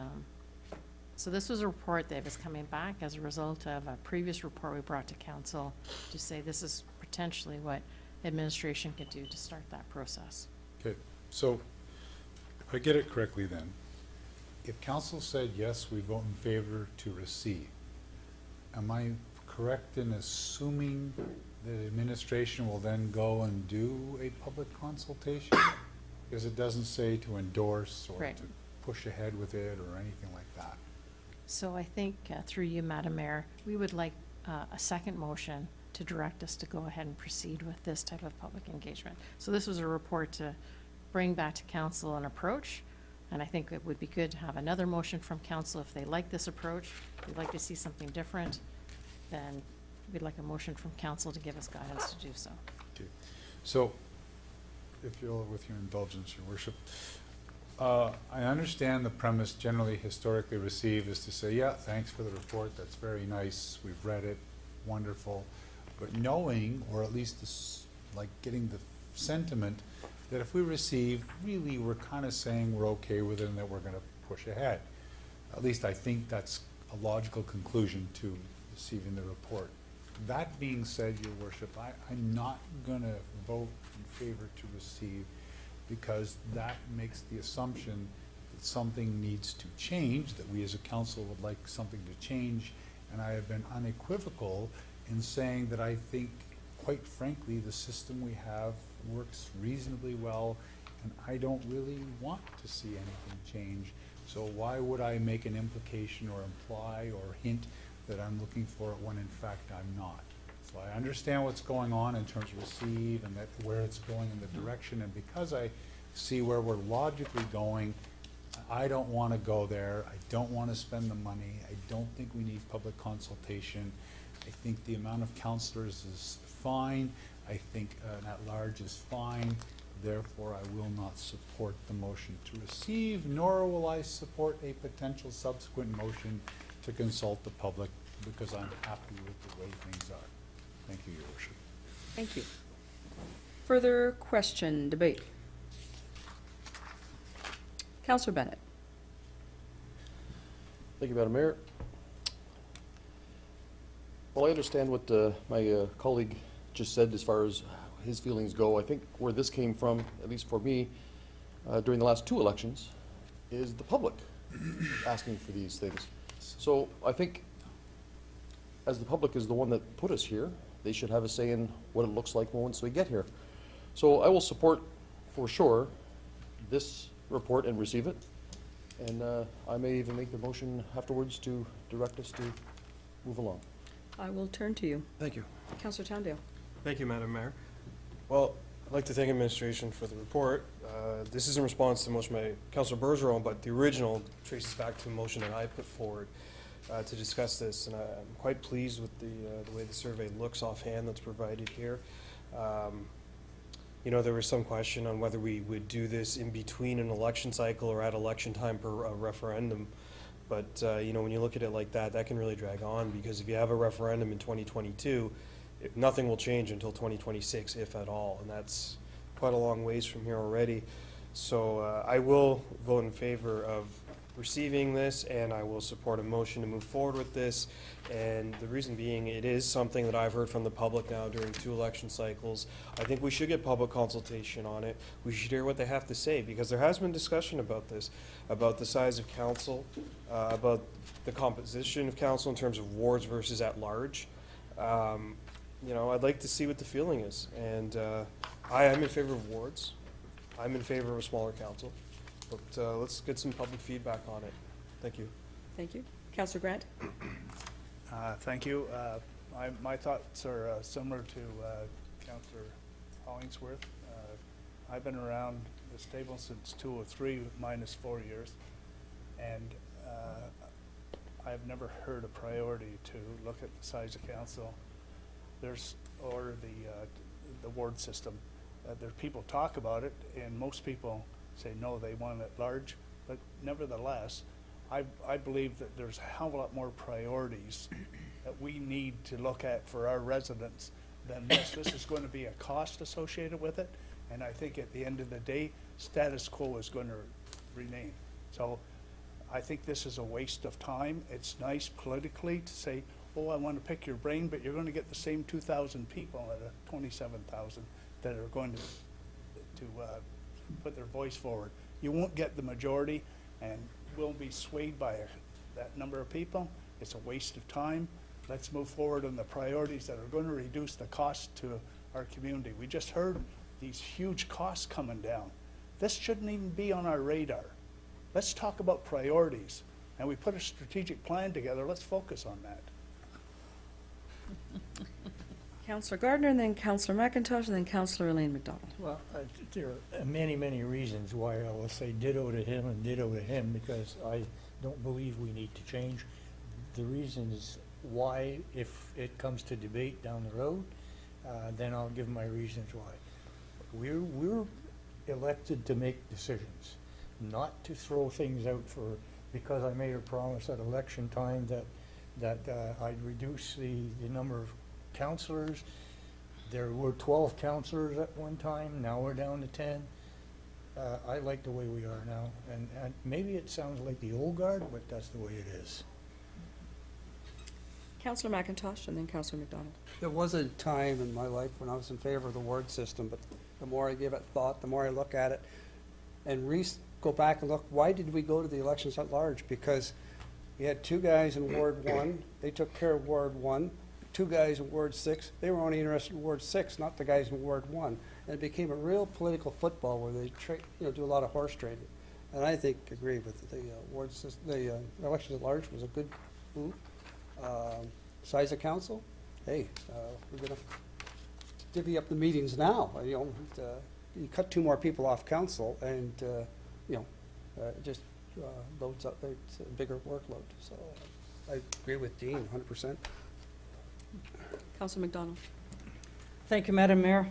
I'm not even going to give my opinion on whether or not I want a ward system, but I am going to address what I think is a central issue here, and that is how we consult the public. I thought the second last issue of Municipal World had a wonderful article in it about public consultation.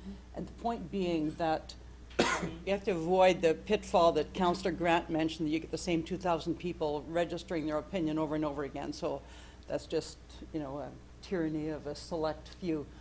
But going back to that article, to reach out somehow to sectors of the population that aren't among the 2,000 or the 2,500 who tend to typically put their hands up first and give their opinion and carry the day, then you somehow get the whole community better engaged, and you get a more diversified representation, and you get better reflection of a diversity of opinions. So I totally support a public consultation process. This could be a great template for a way forward for us to use that process, but to waste it on the ward system, which to my mind is just a non-question, is just kind of a shame. But I support the process. Too bad it has to be about the ward system, because as Councillor McIntosh said most eloquently, no. Councillor Duppel. Thank you, Madam Mayor. I just wanted to take the time to say that, I'm supporting it, that we receive it, and I just want to thank administration, because there was a lot of time and energy put in it, and it was nice to have a report delivered to us in such detail as to how public consultation will take place. So I just want to say thank you to administration, and I as well think that, we owe it to the public to find out how they want to see how council is made up, as they're the elector. Any other comments? I have a few. I really like challenging the status quo. That's just something that is part of why I am sitting in this chair, because I think it's important for us to take a look at things and take a fresh look at things. Will we end up with the same situation? Maybe, and that's fine. But, there's something to be said for the journey as well, and the discussion. This council has done more public consultation than previous councils, and some people agree with that, some people disagree with that. I did read that same article that Councillor McDonald referenced, and I agree that I think that it is a good thing to check in on what people are thinking. And I will always value public consultation in that way. No matter whether I agree with the topic or not, I think public consultation is good. That being said, I think we could get maybe even a little bit more creative with this. I would like to see potentially a town hall. Somebody suggested to me that it might be interesting to have people invited to watch a debate. So we have people debating pro wards, against wards, and why, with some research and facts to back that up, or debate the size of council. Because sometimes people will look at a survey and not feel like they know enough to jump into that and select things. But if we have an opportunity to explain why it is an issue for some people and show them a debate, it might be interesting. So I would hope that we could include something like that in our public consultation process. So I'm just throwing it out there to Madam Clerk and Madam CAO to consider even expanding that to have a different format, way of public consultation. So, all in favor of receiving the report?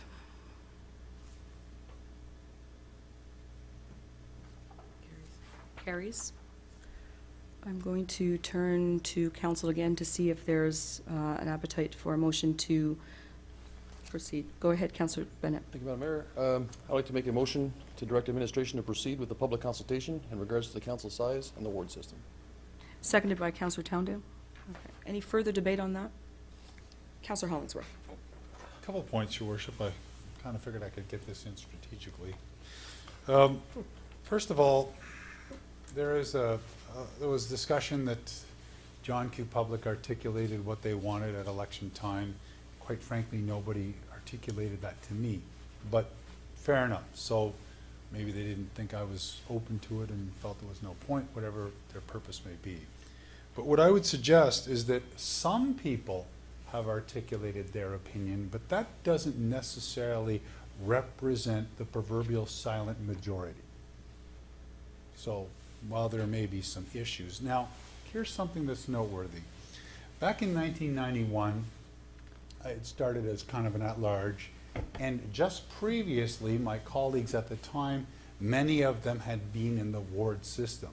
And one of the things they expressed to me, myself and a couple of other newbies at the time, was that the ward system was a really, really challenging system to work through, because if Ward 1 needs a road, and Ward 2 needs a road, and Ward 3 needs a road, and there are limited resources, who gets the road? You'll debate at length, ad nauseum, and in many cases, often what would happen is nobody would get the road because they could not get a clear majority of councillors to support it. Now, we talk about the size of council. Yes, there were 12 councillors for a municipality of 47,000 or approximate, and then we've boiled it down to 8. And one day, in the moment of just pondering, I went and tried to kind of get a handle on the amount of councillors per municipality per person. And what I kind of recognized is that it seems to be relatively random. There is no scientific empirical data to suggest that one group or one number works more effectively than any other number, at least based on a very limited amount of research that I did.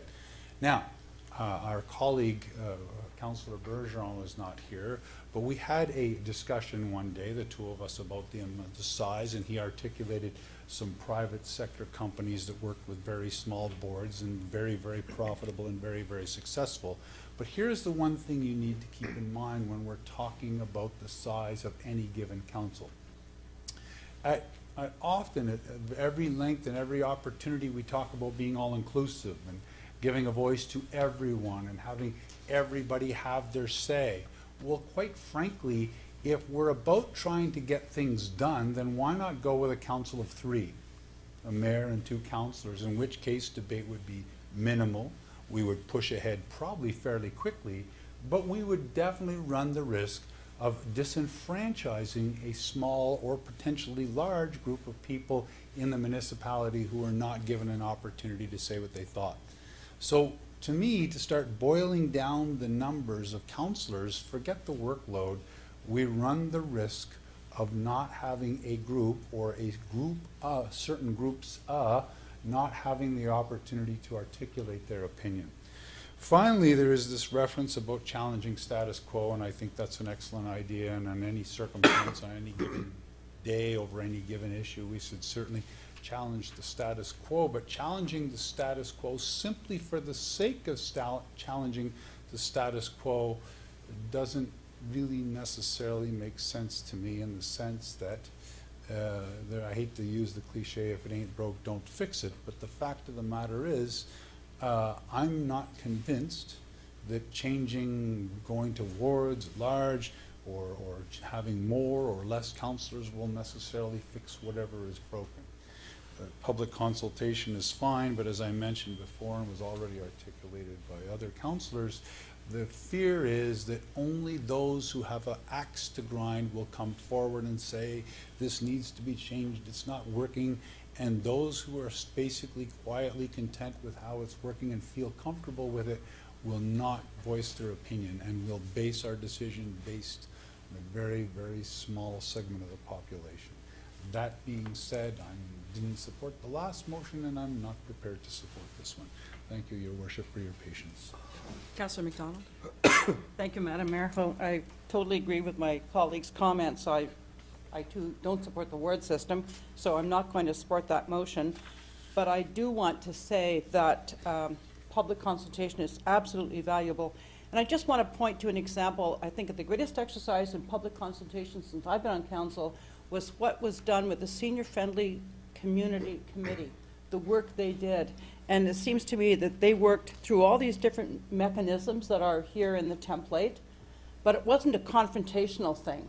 It wasn't, do we, I don't know, build a 4-lane street up on Marlow or not? Like get a non-confrontational issue where you're not just going to get people butting heads and see who yells the loudest, but throw out a question that would allow people to explore and build an answer and design something together, which is why I don't agree with the award system. We're too small a city to operate on a competitive basis. For God's sake, collaboration and teamwork has to be the way we operate. And if we were each responsible for award, we'd be competing with each other for the few dollars that our community has. So I love this protocol, I love this process, and I think we have to do this a lot, but let's not do it on something that's controversial. And for heaven's sake, not about something that, my gosh, if the war system came back, we abandoned it for a good reason. So, thank you. Councillor DePel? Just a point of clarification, Madam Mayor. So we're not voting on whether or not we want a ward system No. tonight. We're voting on public consultation. Public Looking consultation. at a public consultation, whether people want a ward system or they want at large or the size of council. So I just don't want to confuse people by thinking that tonight, just because we're voting against, those who are voting against Councillor Bennett's motion is voting against the ward system. That's not what we're doing this Thank you for evening. that, Councillor DePel, and I'm certainly going to have us reread the motion before we vote on this to make sure that everyone's clear. I forgot something, if I can. Councillor McDonald? I think we'd absolutely have to clarify then, when we have these consultations, what sort of relationship do they bear to a referendum? Because you throw out terms like we want to see what the public wants. Are we asking the public to design what it's going to be? So we have to be careful about that. Whereas if you're designing something like the senior-friendly community, it's not a kind of an either-or or something like that. Okay, thank you. Yes, and so before I go to Councillor McIntosh, I'll ask Madam CAO to speak about how binding this type of public consultation could or couldn't be. Well, I think that we would bring the results back to council. I think that depending on the results, if the results are close as far as if we use the ward system or the electoral system at large, the votes are close, and that might be a situation where council's going to have to further deliberate and decide on next steps. You might not want to base a decision on that. So the reason I'm asking that question is to answer your issue about whether this has the value of a referendum, and it does not. Councillor McIntosh and then Councillor Grant. We're talking about public consultation. 15 months ago, we had an election. We all went to meet the candidates night. How many people stood up and said, I want to talk about the ward system or elections at large? Nobody. It was never a question. It was a non-issue. I could list 15 priorities, give me a couple of hours, and not one of them would be the ward system or the size of council. It's just that we keep bringing it up, but it's not out there in the public. There's nobody. I think I've had maybe 2 people in the last 15 months come and say, that ward system, that might be a good idea. But there's no great desire out there or some movement that you got to go to the ward system. I'm saying 15 months ago we had an election. Did you ever get asked that question? No. No. In a public meeting? Yes, I did. In a public? Yes. Oh, must have been probably a plant. But anyway. Maybe, I don't know, but I had the question. It so. wasn't a burning issue. It wasn't an issue. There's all kinds of, keep my street plowed, this and that, but not the ward system. It didn't come up. It wasn't an issue. So we're going to have public consultations to find out what people didn't ask us in 15 months ago. I think it's a waste of time. Councillor Grant. I suppose the end result of this is if we get 1,000 responses and 550 say, yeah, we'd like to visit the ward system out of the population of this community. So the numbers that if you're going to do something with numbers. Say we have to have 100% compliance to this audit. It's a waste of time. It's not a priority in this community. So let's let it die. It's a waste of time, and I hate wasting time. Councillor Towndale. Thank you, Madam Mayor. Well, I don't think public consultation is ever a waste of time, quite The frankly. results of public consultation. Well, excuse me, I disagree. Councillor Towndale, go ahead. This is a vote to go to the public to get their opinion on the size of council as well as the ward system. It did come up during the election. To say it didn't is not, just not true. Sorry, it's not true. Maybe you didn't get asked it. I got asked That it. it wasn't asked at a public meeting. Okay, hey, one Call me a person is liar. speaking, one Liar. person is speaking at a time. Councillor Towndale, go ahead. Obviously, this is a very contentious issue. I mean, I think we should be going to the public to at least get their opinion, then we can debate that at that particular time. It doesn't sound like it's gonna go there based on the feedback we're getting. But, I find some of the comments interesting. We're not debating wards tonight again, but right now, we're talking about, oh, if a road has to get fixed in this area, but Buddy over here is gonna be fighting for this area, it's not gonna get fixed. How do we do it now? We receive reports, we just got our budget binders today from administration. Over the next couple of days, we're each gonna take our turn to look at them. We make those determinations on those capital projects based on recommendations by our administration, not because we want to win an award or we want to win an election. We do it because we know these roads are in poor condition.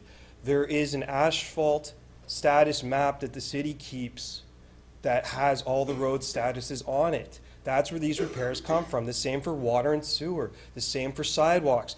I would assume we would continue to do that with a ward system. Otherwise, what's the point of getting projects submitted by administration? Why would we even look at those reports if we're all just gonna fight for a single area? I find it hard to believe that nothing would get done. I mean, other municipalities have wards. Toronto has wards. Their council was cut in half by the province, but they had double the council size at one time, and somehow they got stuff done. I wonder how they did it. I mean, 40 wards? From what I'm hearing around the table today, they shouldn't have had anything done, because 40 different voices, they never would have agreed on anything. Factually not true. It's possible to work together with wards. We talked about disenfranchisement today, about people's voices not being heard. Right now, there are neighborhoods in this community that are underrepresented. That's not a secret. Now, if, based on population, there would be some of those neighborhoods that would form a ward in themselves. Based on the municipal act, you don't have to live in a ward to run there. You can run in any ward in the municipality. But if you want to get elected in that ward, you have to listen to that neighborhood. That doesn't mean that you're going to take a road from neighborhood A and give it to neighborhood B. But it means if there's serious concerns in that neighborhood, that you will listen to those residents. And that might give them a stronger voice at this table than otherwise. We talk about the size of council. Again, I think council could be reduced. I think that, if we put this out there, we'd actually get some interesting responses on what's going on. It comes up. And I think we should move forward with this. We talk about what's a priority and what's not. We bring motions here. We bring ideas to this table and we debate them. I think they're all worthwhile debating. I will not call someone else's idea at this table a waste of time, because I think that's insulting. Thank you. Any further discussion? I'll allow you to wrap up, Councillor Bennett, so I'll go to Councillor Abad first. Councillor Abad. Thank you, Madam Mayor. I won't comment on where I stand on any of these issues, because I think tonight is about public consultation. And I like that it seems like it's going to be done a little bit differently than the way we've done public consultation in the past. We tend to announce that we're going to be at the Civic Complex from this time to this time on this date. And then the people who show up are the ones who have interest in this issue. Like has been mentioned, we may only hear from 2,500 people who are opposed to some of these options. But if you go to where the people are, you're going to be pooling folks who maybe have never thought about it before. So you're pushing the issue a little bit more and speaking to people who are a little bit more open-minded. So I like that. I'm seeing that there's some money to attend the Home and Leisure Show and to rent some space at the Cornwall Square. So you're going to the people. And what I've seen successful in some of the work that I've done in public consultation is A, go to the people, but possibly provide an incentive to participate in the surveying.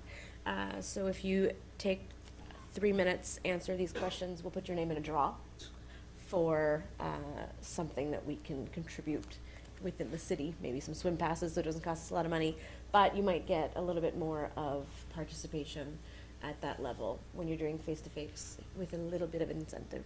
Just putting that out there. But I'm happy that we're not just parking ourselves in those locations that we would usually, and we're being a little bit more open to other folks, and then doing the mail out as well. Thank you. Councillor Gardner and then Councillor Bennett. I was elected by people at large. I did go door to door, and in the East End, I was told that no one had visited this area for the last 2 elections. So I agree with you in that some areas are missing. But the fact of the matter is, in the last 3-4 weeks, I've dealt with an issue with taxation in the West End. I dealt with one on Holy Cross that had a problem. I dealt with another one who just called me today on 5th Street who had a problem. If I was in a ward, who would I hand that over to? They call me because I'm not working. So I actually had Councillor Bergeron tell me one day, I call people sometimes to find out messages that they sent me that they needed help on their phones or on my computer. But when I call them back, they tell me that Councillor Gardner took care of it. So at large is the way I like it, because you can deal with people from one end of the city to the other, northwest, east. Anyway. Thank you. Councillor Bennett. Thank you, Madam Mayor. I don't think I ever said during this process that the system we have here doesn't have its benefits. It does have its benefits. What I want to know, though, is A, what benefits does the ward system have? And B, will it be easier to function with a smaller council? I don't have the answers. And I never made a promise during election campaign that I was going to change ward systems or size of council, but I did make a promise that I would support a motion or make a motion to have the discussion. So that's what this is all about. I just want to have the discussion. I've looked at this survey. I like that it's short and simple. To Councillor Hebert's point, I do like the fact that we're going to go to where the people are, so we don't just get 500 responses. I would like to see quite a few thousand responses, as was proven successful by a group you were involved with earlier this year. I think if we're going to be doing that, though, we also need to be giving out a little bit of information as far as everybody knows what the size of council is. Nobody has to explain that. But a little bit of information about what ward systems look like, because as Councillor Hollingsworth said, in '91 when he came along, they talked about the ward system before. So that's been a long time since anybody's looked at one in this area, would maybe have any idea how it would work. So a little bit of information at these open houses as to how wards function and how that would affect the resident living in a ward. I think that would be nice information to put out at the time. I just want to say that this is surprising me how contentious this is. We just want to go get some information. And in regards to that, telling people that I would support a motion to do this wasn't telling them that I want to see all that happen. I just wanted to have the discussion. I've had the discussion. For people that don't work in the public like I do, you'd be amazed how many conversations I've had over A, the size, but more importantly, how many people ask me about the ward system. And some of those people are people that are seniors who remember the ward system and might like going back to the ward system. I would think the harder people to convince would be the younger people who've never seen it. So let's give them some information. Let's go get the information. Let's go to where the people are to get the information. And then we can make a nice choice when we get back here. Then we can have that debate. I don't think we should be debating ward size or council size and wards here. We're just debating whether we go get the information or not. So I want to see that happen. Thank you. It's interesting being an elected official. It's 24/7. So everywhere we go, everywhere we are elected. And people will come up to us and talk to us about all kinds of different things. And I can say, without any doubt, that the question of wards and council size came up during the campaign and since, regularly. I agree with Councillor Bennett in that I'm not here to debate one way or another. I'm not here to make a decision one way or another. I don't even have that properly formulated in my mind at this point. But I do want to hear what people have to say. I'm always interested in the debate that we have around this council table, because it's always interesting. But I am interested in what the public has to say as well. The other thing I'd like to add about priorities, because I heard your point, Councillor Grant. The thing about being a city council is that we have to do all the things. All the things. Yeah, we set priorities. Yes, we have a strategic plan. But every day of every week of every month, this council and this administration has to do all the things. So that means that we are dealing with multiple things at the same time. Doesn't mean that we don't have a set of priorities. This one, judging from the budget attributed to it, is not a high priority compared to wastewater treatment plant. So I'm okay with using this reasonable amount of money and this rather diverse kind of process to go and see what people are thinking about these topics. So I'm going to support the motion. And now I'm going to call for a vote. Can we get the motion read so there is clarity? The motion is to direct administration to proceed with a public consultation with respect to wards and council composition. Recorded vote, Madam Mayor? Recorded vote, Madam Clerk. Councillors Claude McIntosh, No. Elaine McDonald, Yes, but I wish it were on any subject other than wards. Sid Gardner, No. Dean Hollingsworth, No, thank you. Caroline Hébert, Yes. Maurice Dupel, Yes. Glenn Grant. No. Todd Bennett, Yes. Justin Towndale, Yes. and Madam Mayor. Oui. Thank you. Next item.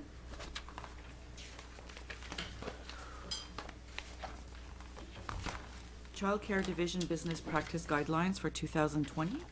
The action recommended is that council approve the 2020 Child Care Division Business Practice Guidelines for the distribution of special purpose, general operating and fee subsidy funding to operators that have a service contract with the City of Cornwall, as outlined in the background discussion of this report.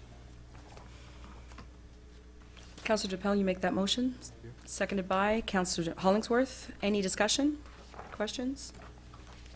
All in favor? Carried. Renewal of service agreements for early years programs for 2020, with a recommendation that council authorize the renewal and the signing of new agreements with the early years service providers, including 2 early on child and family support program service providers and 1 special needs resource service provider for 2020. That council approve the process for distributing the 2020 allocations to the early on and special needs resource service providers from the child care budget in accordance with the Child Care and Early Years Act. Moved by Councillor Gardner, seconded by Councillor DePel. Any questions? Yes, Councillor Gardner, go ahead. Really a comment, because the last two, this report and the last one was very informative as to what goes on in those areas. So thank you for the reports. Thank you. Ms. Ferguson, you just got a compliment. Any questions? I had just one. Is there any significant change at all here with these renewal of contracts that we should be aware of? No, Madam Mayor. So what we did is just tidy up some language really in these contracts. There's no significant change. Okay, thank you. All in favor? Carried. ICIP Green Infrastructure Funding Stream, recommending that A, council endorse a submission of an application to the Investing in Canada Infrastructure Green Infrastructure Funding Stream, and B, that the project submitted for the funding program shall be Phase 1 of the Pitt Street North Water Main Relining Project. Moved by Councillor Grant, seconded by Councillor McDonald. Questions? I had one for Mr. Falkland. Just wondering, I know that we have competing projects always for funding. Can you just sort of highlight why this one stands out? Because I'm sure there are others that might qualify for this funding, or maybe not. Through you, Madam Mayor, is predominantly due to the size. So the scope of this project is substantial, and it's very hard for I guess the municipality to fund this whole project under the water and wastewater budget. We are waiting for a funding program like this to help fund the project, and this is why we've selected this project. Okay, thank you. All in favor? Against? Carried. Tender 19 T70, landfill gas flaring system, recommending that this tender be awarded to Black & McDonald Limited from Ottawa at the total bid price of $1,557,714.93. Moved by Councillor Towndale, seconded by Councillor Bennett. Discussion, questions? All in favor? Carried. We have two new business motions, Madam Mayor. The first one is the creation of remote worker attraction strategy, proposed by Councillor Justin Towndale and seconded by Councillor Todd Bennett. Whereas remote working is a high-tech and high-skills sector primed for growth, and whereas the majority of remote workers are young adults, and whereas Cornwall is a prime location to attract remote workers. Now therefore be it resolved that a report containing a strategy to attract and retain remote workers be prepared by our Economic Development Department and be presented to Council at the February 24th meeting. So that was moved by Councillor Towndale. Would you speak to it, Councillor Towndale? Thank you, Madam Mayor. Yeah, I brought forward this motion with Councillor Bennett. There's been some discussion amongst ourselves around the table, as you're well aware, and in the community at large. I know Kelly Bergeron, a couple, actually it may have been last month, time flies, held a, called it a symposium presentation based on remote work. It's a relatively new sector. It's existed for a little while, but it's something that hasn't truly been tapped into by most areas or municipalities, I would argue. But I mean, we're living in an age where technology is we're very connected by technology is what I should say. And as a result, a lot of these tech firms are looking to hire employees who are remote located so that they don't have to worry about offices and overhead and other costs associated with this sort of thing. Some quick facts. Amazon recently put out a call for 3,000 remote workers. That was a little while ago. That was U.S. specific, but there are other companies like Shopify that have remote workers, some who live in town. In fact, one of them who's in town started a local business called Rooted Love, which is a flower subscription service. So we have remote workers in town now, and they're starting other businesses. And I think it would be valuable to the community to actually, actively pursue and promote Cornwall as an area for remote workers. We have a reasonable cost of living. We have very low electricity rates when we're talking about the use of technology on an ongoing basis. We're very well located, and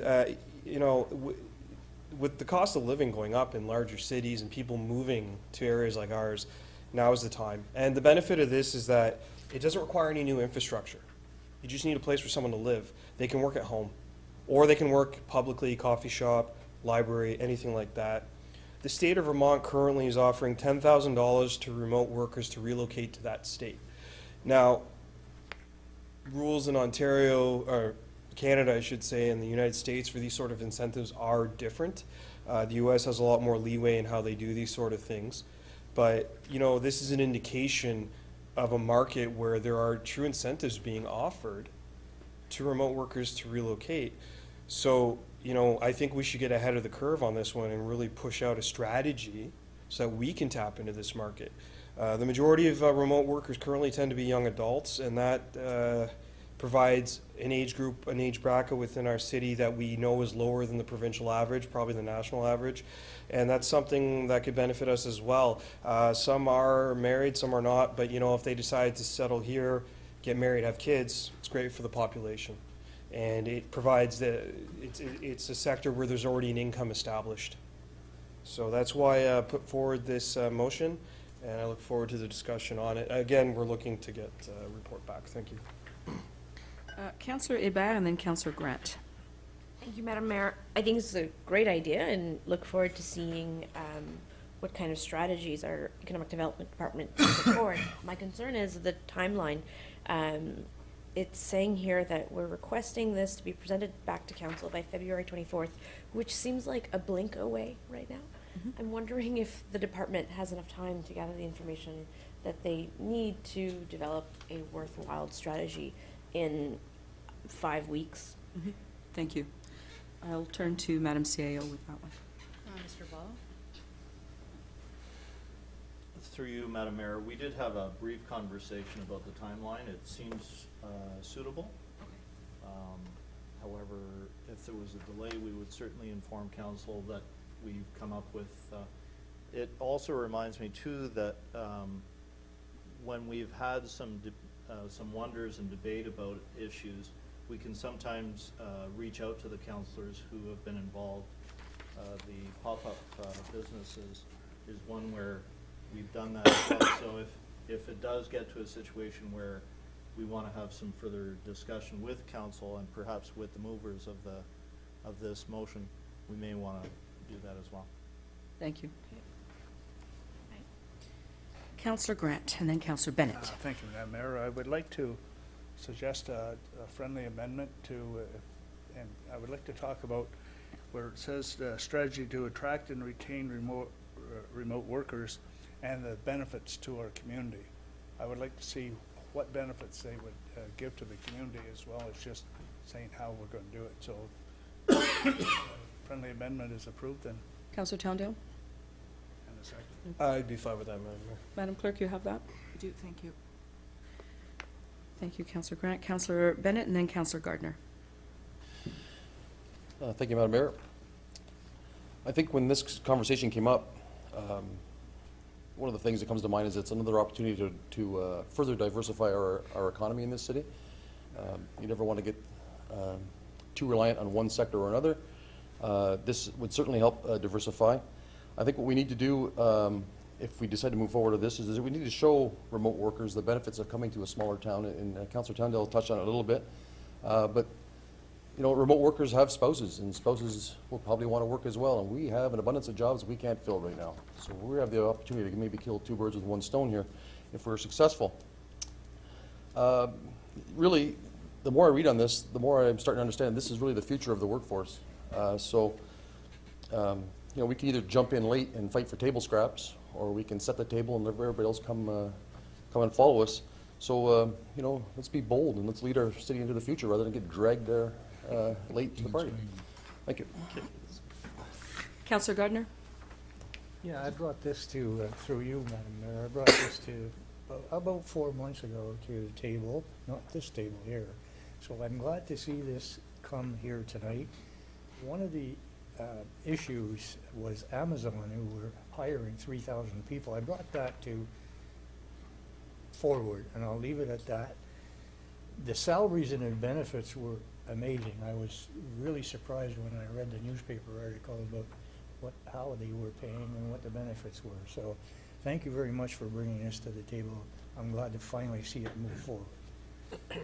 Councillor McIntosh? Sounds exciting. It's a new ball game for me. Just wondering through you, Madam Mayor, to Mark, if how do you know the remote worker, does, say Amazon would announce we just hired 100 people in Cornwall, or how do you know they exist? Mr. Boileau? Through you, Madam Mayor, are you asking whether we have the employees? No, but just saying, I get a job as working for Amazon, okay? How do you know how do you know that employee exists? That's what I'm saying. Is that because they're working out of their house, they're almost incognito? It's a good question. I'm not sure there is a way of knowing that. Yeah.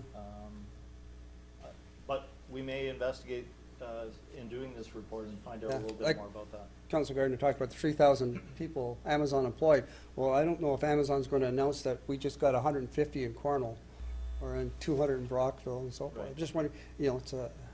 I'm not sure the information is very good in that respect, but we'll see what we can find. Yeah, I'm sure they exist, as Councillor Towndale said, that some exist already. I know somebody told me they work for the Globe and Mail out of their house doing research, and I said, gee, really? But nobody knows that, except the federal government. Everybody knows now, thanks to you.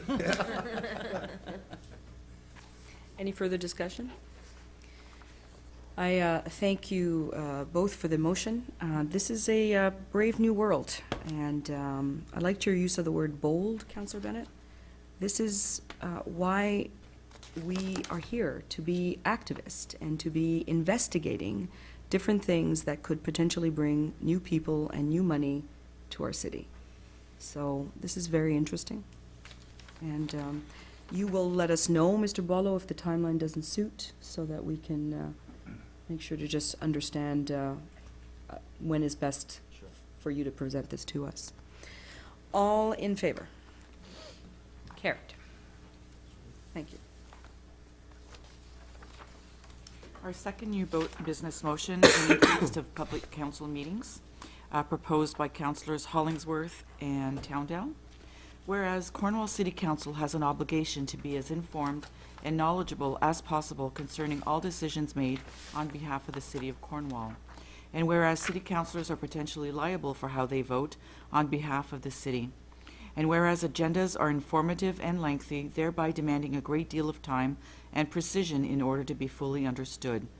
Therefore, be it resolved that Council direct administration to prepare a report outlining the process of possibly holding 3 meetings a month, understanding that PAC meetings are held on the 3rd Monday of the month, and council meetings would be held on the 1st, 2nd, and 4th Monday of the month. So procedurally, Madam Clerk or Madam CAO, if we could just get a handle on what it is that we're doing. Is it a new business motion or a notice of motion? It is a new business motion, Madam Mayor, because they are requesting a report. Okay. So the mover is Councillor Hollingsworth. Thank you, Your Worship. Fairly self-explanatory, just a couple of minor points. We get agendas that are significant. 400 pages, I think, was this one. And I think most of us would agree that, you know, you get them via email on Wednesday. Many of us potentially are looking at Thursday, possibly even Friday before we start reading them. So we're looking at somewhere in the range of 400 pages over 3 to 4 days. We need to know what it is we're reading, so we have to spend the time it takes to understand them. We're expected to understand them. We vote on the premise that we understand them. And the fact that we have, you know, we're liable for how we vote and what we decide to do, the fact that they're quite large, my feeling is that if we were to go to an extra meeting per month, the agendas would be perhaps a little bit shorter, and therefore we could spend more time really studying them.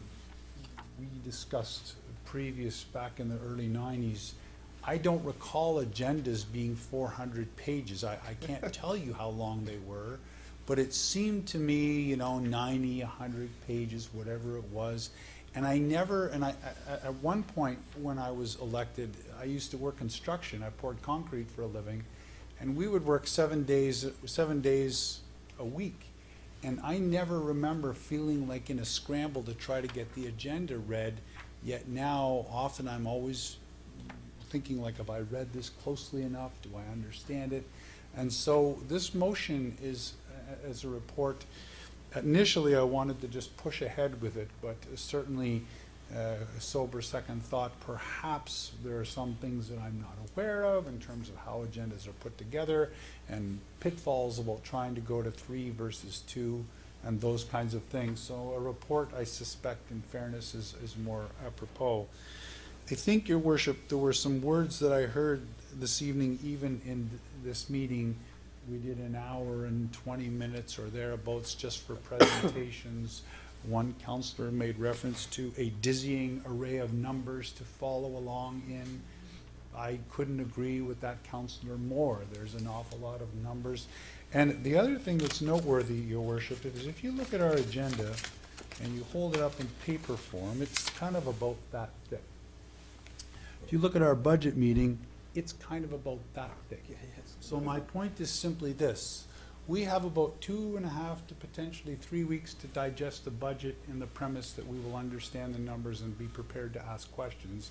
And our weekly agenda is actually thicker than the budget, with infinitely less time to understand it and read it. So the motion is basically looking to say this, I think we have to understand our agendas. They're lengthy. Is 3 meetings gonna make this more, like, easier for us to process it? Maybe that's not the solution.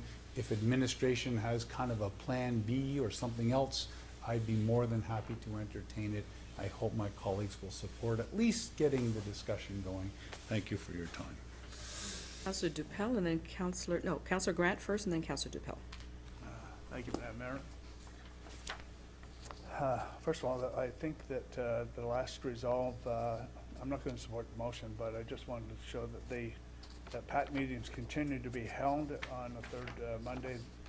They're scheduled, but there's sometimes we don't have PAT meetings because there's nothing else to be done. So that would have to be amended to say they're scheduled, not held. Because that means they're going to be there. I don't need any more meetings. Even though I'm retired, I'm involved with a heck of a lot of committees, both council and otherwise, and I don't need another meeting. I think that I take this a priority, our agenda is a priority, and I find it in my time off to look at it, and I will not support it because I don't need to go to another meeting. I think if I'm here for 5 hours, I'm here for 5 hours. I don't need to spend another evening in a council chamber, so I won't support this motion to ask for a report. Thank you. Councillor Hollingsworth, did you want to change held to scheduled? If the word scheduled makes Councillor Grant happy, that's perfectly fine. Madam Clerk, you've made the Friendly change. amendment, yes. Next up, Councillor Dupel and then Councillor Ibayev. Thank you, Madam Mayor. I'm not ready to support 3 meetings a month. I'd like to go back to a motion I made in the previous term of council to get our agendas earlier so that we could, I don't disagree that there's lots of information to digest, but I was told then through the administration of the day that that was not feasible, that there's no way that we could get the agendas as early as I wanted them. They ended up coming out email maybe a day before what we were normally getting. So I'm not sure how we would get agendas out if we had 3 meetings, because that would be a meeting back to back, week after week. But I'm certainly open if administration has maybe through you, Madam Mayor, to the clerk. Is it like, what is your view on that? Do you see it being a real issue to have the agendas produced for one meeting back to back? I'm going to refer that to the CAO, please. Madam So Chair. I think, Madam Mayor, and I think I understand that the new business motion was put in front of administration this evening. I think I would recommend that appreciate council's comments. And so I think what we'd like to do is we'd like to, any comments council would like to make, we'll take those back from this evening and then we'll bring it back in the form of a report, and we might have some other recommendations for council's consideration, understanding that a really big component of it really truly is the size of the agendas and the amount of material to go through. So I think that asking for a report is a reasonable approach, as opposed to us trying to maybe respond to some things tonight. Because putting together an agenda and dates has a lot of components to it. Certainly it involves many departments across the city. It involves things that come to our attention that are important at the last minute, that we think we should bring on a council agenda, and yet if we don't get it on the agenda, we try and publish it earlier, then you're 2 weeks before you get some of those matters. Probably more pressing when we're looking at closed agendas as opposed to open agendas, depending on what the matter is. But, so I think that it would be better if we had the time to go back and take a look at a report. We could come back maybe with a couple of different comments for council's consideration, but also take a look at the new business motion for a 3rd meeting. Sure, I appreciate that, Mrs. Adams. I wasn't trying to put anybody No, I in there. know. So I think that if we, just as an observation, and I'm sure many of us can attest to it, I think that when we look at presentations and delegations, we realize that they're important, but we also realize that they eat up our agendas would be lighter if those were not as long presentations, so things to consider. Councillor Ibayev and then Councillor McDonald. Thank you, Madam Mayor. I'm certainly in favor of seeing a report come back on this issue. My concern is mostly the length of our meetings. We've reached an 11 p.m. meeting in the last year, which is quite late, especially for those of us who are working all day. We have an in-camera meeting afterwards. They become long days. I become pretty useless after 9 o'clock, so I might not remember any of this by tomorrow morning. So I just think we can be more productive if we had possibly one additional meeting, but shorter, and we can be a little bit more present in those meetings. Maybe not. I'm just looking forward to seeing what the response might be. I know that other councils have committee of the whole meetings, and then meetings are not committee of the whole. So what I think that looks like, I might be completely wrong, is I've presented to other councils where they have meetings where they don't make decisions, where maybe there are presentations, delegations, but there are no debating or decision-making.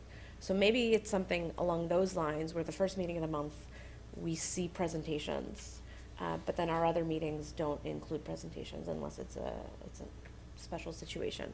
But it'd be interesting to see how, like, what the actual procedure is with those other councils. I'm referring to North Glengarry and others as well. So I'm not sure how they're doing it, but I was told for speed and for length, that's how they tend to have their meetings. So there might be other ways of going about this, but I'm certainly looking forward to seeing the options so that we can be a little bit more present during those long debates that are very important. Councillor McDonald, then Councillor Towndale. Thank you, Madam Mayor. I just feel like, I guess I'm the fourth person. If you think of that kid's story, the 6 blind men and the elephant, these are really very good observations everybody's making. But if we go back to the initial problem, which is that there is not really time between Thursday and Monday to read, by my reckoning, an 85-page report, and you don't want to just gloss over it. You want to come here knowing what you read, because it's a matter that we have to make some decisions about. Whereas the second presentation was much shorter, and we didn't really have to know the material in the same way that we needed to know the first report. So how about this for a solution? How about, instead of an extra meeting, and instead of getting the agenda on Tuesday, how about more lead time? When there's an 85-page report, give it to us a month before we have to discuss it, or 2 weeks before. But don't, in other ways, change the course of our meetings, and for God's sake, don't add more meetings. Because, as Councillor Grant says, we have a lot of meetings, you know, council-related and others. But I think just more lead time. When you have an 85-page report, and you've got a few other things to do too, let's have maybe, I wouldn't want administration to rush the preparation of it, but once they give it to us, we should be assured we don't have to know it until a week and a half or 2 weeks hence. Thank you.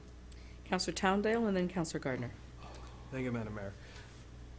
Hearing some good ideas around the table, actually. I think that idea by Councillor McDonald is a good one. Because that is an issue. You know, we receive very large reports sometimes with very little lead-in time. And to absorb the information, and you know, you got to make sure you read it properly. Councillor Hollingsworth brought up a good example, and you know, we discussed this briefly before the meeting tonight. But we'll get our agenda Wednesdays, sometimes Thursdays, and you know, I generally work Thursday evenings. I'm not working full-time in my other job now, but I have, and at this time last year I was. And there would be weeks I'd work Monday to Friday, Tuesday evenings, Thursday evenings, and then we do exercises on the weekend. So I'd be working all day Friday, Friday evening, all day Saturday, and most of Sunday. So then Sunday evening around, I don't know, 10 o'clock is when I sit down with the agenda. 500-page agenda for a meeting on Monday, well, you get through it. But, you know, it's not great. It's you really need to lose some sleep over it, quite frankly. Whether adding another meeting or not is the best solution. I think it's at least worth having the discussion and exploring it. We have had some long meetings this term. We had some last term, but not so many in quick succession, I think. And if more meetings would make them shorter overall, it's not a terrible thing. I think we have seen that presentations do eat up a lot of our time. I believe our procedural bylaw calls for a 10-minute time limit on presentations, at the chair's discretion, of course. You know, and maybe Councillor Hebert's suggestion that, you know, we have meetings just for presentations is the way to go too, just to kind of clear up the schedule so that we don't get bogged down in certain things. Because we've had instances as well where we've seen agendas that were full. They look light and they end up being full because of discussion around the table on the issue, because of presentations that have to be heard as well. So, I mean, I think getting a report back from administration on this will come up with some interesting solutions on what we can do to perhaps mitigate the longer meetings, the large agendas, and everything else. I mean, I'm not opposed to having an extra meeting a month. The odd month, I find it's, you know, you don't notice it, because I find that when I do notice I have a Monday off, I find it odd. It's like, oh, I'm like, I don't have to go tonight, that's weird, all right, fine, but like, so I don't really notice that. But I mean, another Monday where I'm here, we're here most Mondays anyway, so to me, it's not a big deal. Thank you. Councillor Gardner? Well, I'm not going to agree with this motion. When I was elected, I was honored to be elected. I spent 11 years on council before this time. We had meetings where it passed 11 o'clock, or we'd take a break at 11 and come back in. So I'm used to these meetings. I knew what I was buying into when I ran. At the end of the day, I knew this was going to happen. It's happened in the past, and I can live with it. So I'm not going to support this motion. Councillor McIntosh? I think we definitely need to streamline things. The previous council, I don't think we had put in as many hours at regular council meetings as this term. And I know, Madam Mayor, you like to say we're all too chatty, but. I've never said that, Councillor. Okay, I didn't. But the extra meeting, I don't know, I'm not sure of that, you know. In fact, I'd be opposed to the third meeting of the month. I'm just wondering about administration. These folks have been here since 8:30 in the morning. Another Monday where there's, through you to the CAO, would that be no, I'm not getting the violin, we're trying to break a violin string here or anything, but that would be more wear and tear on your staff, wouldn't it? I believe Madam CAO did want to speak, so. Thank you, Madam Mayor. So we're writing down, I know a few of us are writing down notes. I think that if we were to add a third meeting, or if council were to consider that, I think we want to, you know, have time to come back with some suggestions, maybe if it's a meeting that's just for presentations, depending. But some of the points made tonight are very well taken. I know sometimes in the past, we have sometimes emailed larger documents out to council in advance. So the document that was in front of council tonight, I'm going to say to council, we probably could have emailed that to council a week or two ago to give you more time to read it. Another thing that I think I'd like to comment on, and it's to a question that the mayor had asked to our manager of social services. Many of these agreements are 30, 40 pages long, but many of them have minimal changes from one year to the next.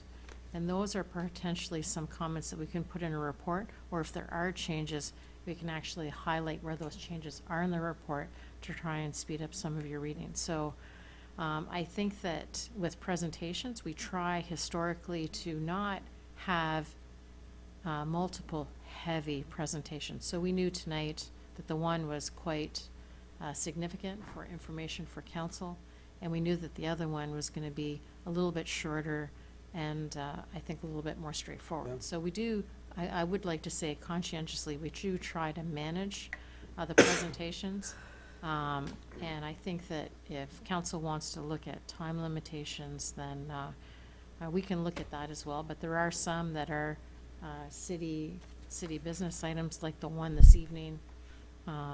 It's very important, so I'd want to make sure that, you know, maybe we look at, you know, a special council meeting for some of these items. I think tonight we thought with that presentation coming back after the Christmas holidays, there's not a lot of reports on the agenda, so we thought that this was a good timing for that particular one to come on the agenda.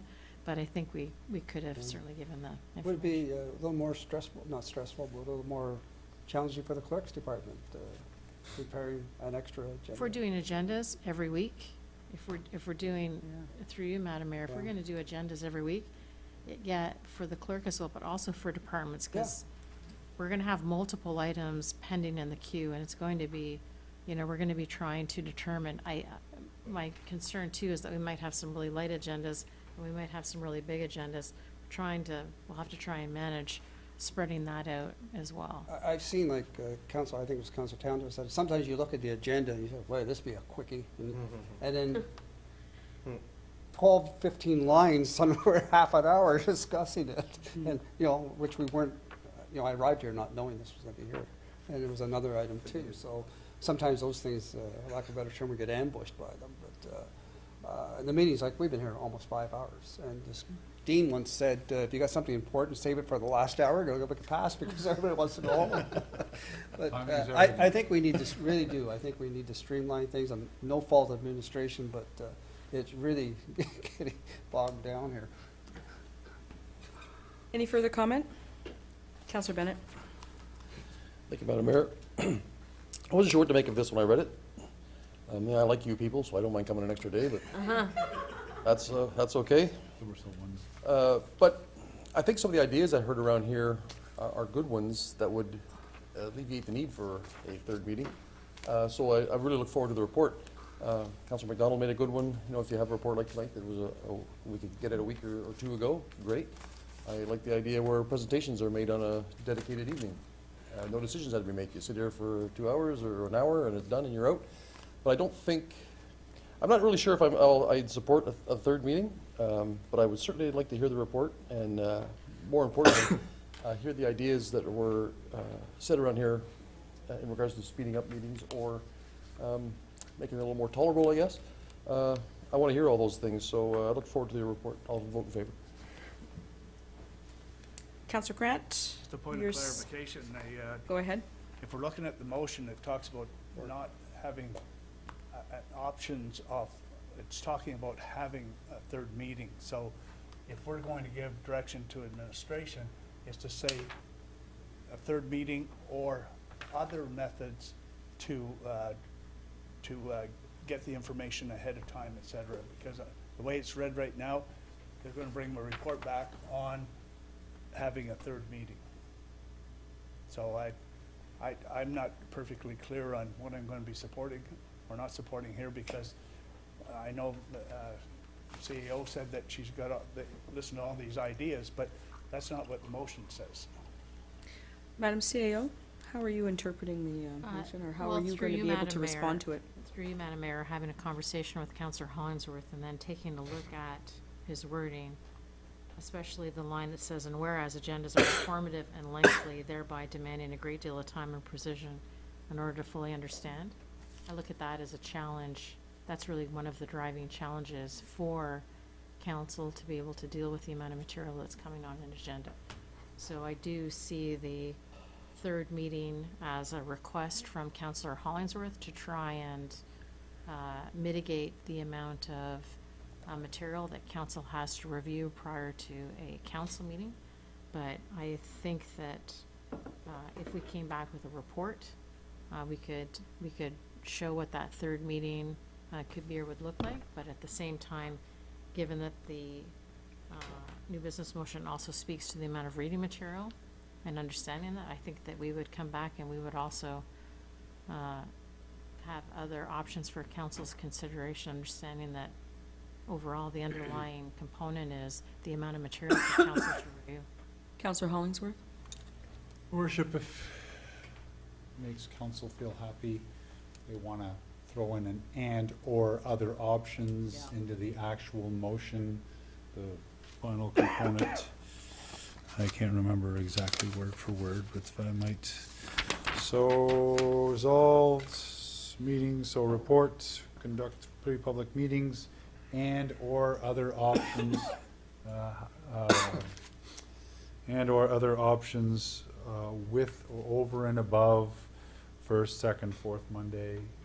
So I'll leave it to the clerk, but if you want to put in an and or other options somewhere in that motion, wherever it kind of makes sense, if that's going to make people feel better about things, I have no problem with that. It's a friendly amendment. I'm certainly not married to meetings or else, but it's just, I'm looking to try to resolve a problem. However it couches itself or comes out, it's fine with me.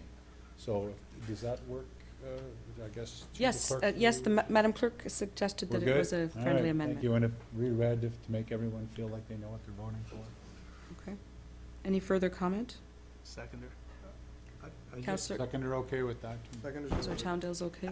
Counselor McDonald? My hand was up to make that friendly amendment. to Okay. Throw in there, Okay, explore other options. thank you. Counselor Gardner? I just wanted a clarification of what we're gonna be voting on. If it's for the extra days of meetings, no.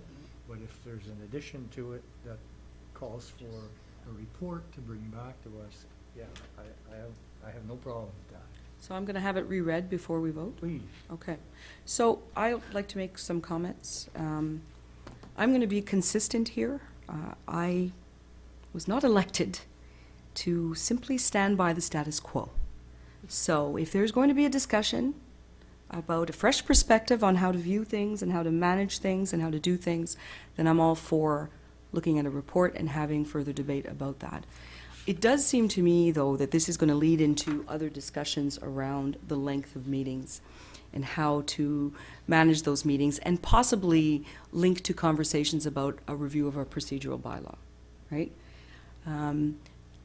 This is my 4th term on council, and I can tell you, without a doubt, that this is the most engaged council that I have worked with, which is great. And I think that that's what people elected all of you to do, is to be engaged and to participate. But it does mean that it is a little harder to manage debates. Yes, our presentations are long, but guess what?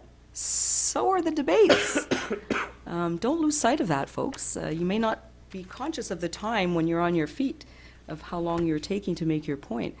But I've certainly been the type of chair that wants to encourage discussion. And so that's been sort of the hallmark of the past year. But that, it may be time to revisit that or to look at that again. So I welcome this opportunity to discuss that and look forward to the report and further debate. I don't think Councillor Hollingsworth, you wanted to wrap up. No, we're good. We're good. Push ahead. So, can I ask Madam Clerk to reread the motion, please? So is the 3 meetings a month and/or other options to assist council members to deal with the amount of material to be reviewed? Sounds spectacular. All in favor? Against? Carried. Gave you everything you wanted. Madam Clerk? Bylaws. Bylaws 2020-001 to 014 inclusive, listed on the agenda, are being presented to council for adoption. Councillor I McIntosh? just want to discuss the one bylaw. Which one would that be? The, Councillor on-street parking on Second Street. Just want to ask a couple questions. So we'll remove that one? So then the motion, perhaps I can suggest, Madam Yes. Mayor, is 001, 003 to 0014, one motion, and then we'll discuss 002. Okay. A motion to approve majority of that. Councillor Bennett, Councillor McDonald. Any further discussion? All in favor? Carried. Madam Clerk? And so the next bylaw is 002, bylaw to amend parking restrictions to traffic and parking. Councillor McIntosh? Couple questions through you, Madam Mayor, to Michael. If this bylaw passes tonight, it becomes effective tomorrow morning? Mr. Fothrop? Through you, Madam Mayor, yes, Okay. we'll be placing signs. The signs will go up on the poles? Yeah. Okay, not as high as they were a couple weeks ago.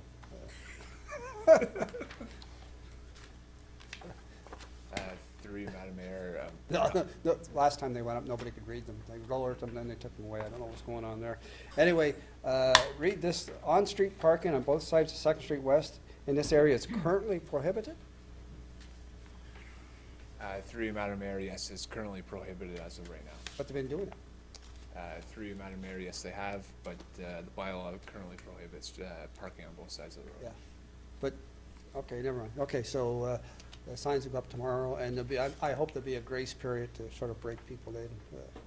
Bylaw guys will take it easy for the first couple of days. Mr. Fothrop? Through you, Madam Mayor, we've been speaking with several of the local businesses Yeah. in the area, so yes. Yep, sounds good. Are you moving the adoption of that bylaw, Councillor McIntosh? Sure. Yes? Okay. Seconded by Councillor Grant. Any further discussion? All in favor? Carried. We are, our reports from standing and special committees. Councillor McDonald. I'll speak really quickly, Madam Mayor. It's been 2 years, actually, since the city purchased the building at 159 Pitt Street, and we are approaching a huge milestone that maybe Mr. Boileau would explain to us the significance of the fact that the RFP is at the stage it's at, and maybe you'd tell us exactly the stage it's at. Mr. Boileau. Thank you, through you, Madam Mayor. So yes, it is a very interesting project that we are looking to complete. The RFP to have design and construction drawings completed by various companies who have submitted. Those will now be reviewed, so that submission has closed, and the review committee will consider all of those applications, make a decision on which firm we'll be going with. And I think once we start working, and of course that will come to council, be approved by council. But once we start working with that company, it will really, I think, start to make it clearer to the community exactly what the final product may be. And there will be a public process to this as well, which I think is important for the public and various organizations to play a role in what the Arts Center should be, what it should provide. But to the point raised by Councillor McDonald, it really starts to be a very tangible project when you start to understand what elements will be in the building. We of course visited a number of buildings to see what they were like and what they had, and so we have an idea, but I think it's going to be very interesting to work with the selected or the awarded architect and engineer to see what their ideas are, and of course council will be very involved in that as well. Thank you. Councillor Gardner. The Eastern Ontario Health Unit has made a presentation, or will be making a presentation to the province. All the advertising now is going to be coming through, if it's approved, will be coming through the Eastern Ontario Health Unit now, which will mean more IT jobs at the unit, and we'll save somewhere in the area of $2 or $3 million for the province, and that's the bottom line of that. Any other reports of standing committees? Thank you for those updates. Appreciate it. Madam Clerk? We have a notice of motion. AFMO hosting 2020 annual conference in Cornwall.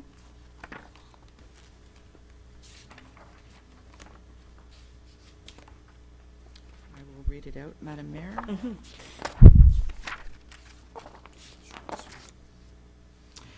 Whereas l'Association francophone des municipalités de l'Ontario held its annual conferences in Cornwall in 2004 and again in 2008, whereas AFMO representatives were well received and suggested that they would choose Cornwall as a preferred site. Now therefore be it resolved that AFMO be invited to hold its 2020 conference in the city of Cornwall. It was proposed by Councillors Sid Gardner and Claude McIntosh. Councillor Gardner? I went to Sudbury for a 3-day conference with UFMO to kind of smooth out, make sure that we were going to have them here. We did have a meeting with their administrators, president with the mayor and Manon Levesque, to really confirm how it was going to roll out and who was going to pay for what, and it looks like it was very well received by them and well received by us. They're coming here, and so what I'm asking for is council to support that conference. It's a 3-day conference. It'll bring some money to our businesses here. So. En français. La conférence de l'AFMO va être ici à Cornwall en 2020. On a eu des bonnes discussions avec l'administration de l'AFMO, et puis ça a été décidé avec l'aide de Mme Poirier et notre mairesse. c'est décidé qu'en 2020, la conférence va être ici à Cornwall. So, je demande le conseil de mettre en arrière de la recommandation, c'est d'amener l'AFMO à Cornwall. Merci. Councillor Grant? Thank you, Madam Mayor. I wonder if they qualified for the tourism funding. No, I'm serious. It's, Mhm. they're gonna bring a lot of delegates in and Councillor Gardner? But that's been, I've already given them the paperwork to fill out, so, yeah, that's going to come forward. thought maybe you said that and I didn't understand. Je peux vous dire que je suis très fière qu'on va recevoir si vous appuyez la résolution, très fière qu'on va recevoir ce groupe-là. On avait fait une très belle job en 2008. Je sais que l'administration avait travaillé très fort et le groupe AFMO ont vraiment hâte d'être ici. There's a real buzz around having conferences here in Cornwall. It's remarkable how many times the city is called upon to bring greetings to various conferences during the year. So we're very proud to be hosting this one. And yes, thank you for your question on the Tourism Fund. That's already in the works. Alors, If I may add, yes. AFMO has suggested they will support the university in Cornwall. Mm-hmm. That's right, formally so, yes. All in favor? Oh, Madam Mayor, there's no vote this evening. Oh, So it is sorry. presented Notice as a of notice of motion. motion. Thank you. And the debate and vote will take place at the next meeting. Thank you. Next item. Unfinished business listing, with a recommendation that council receive the unfinished business listing for January 13th. Moved by Councillor Grant and Councillor DePel. Any further discussion? All in favor? Carried. Confirming bylaw 2020-15. Moved by Councillor McDonald, seconded by Councillor McIntosh. All in favor?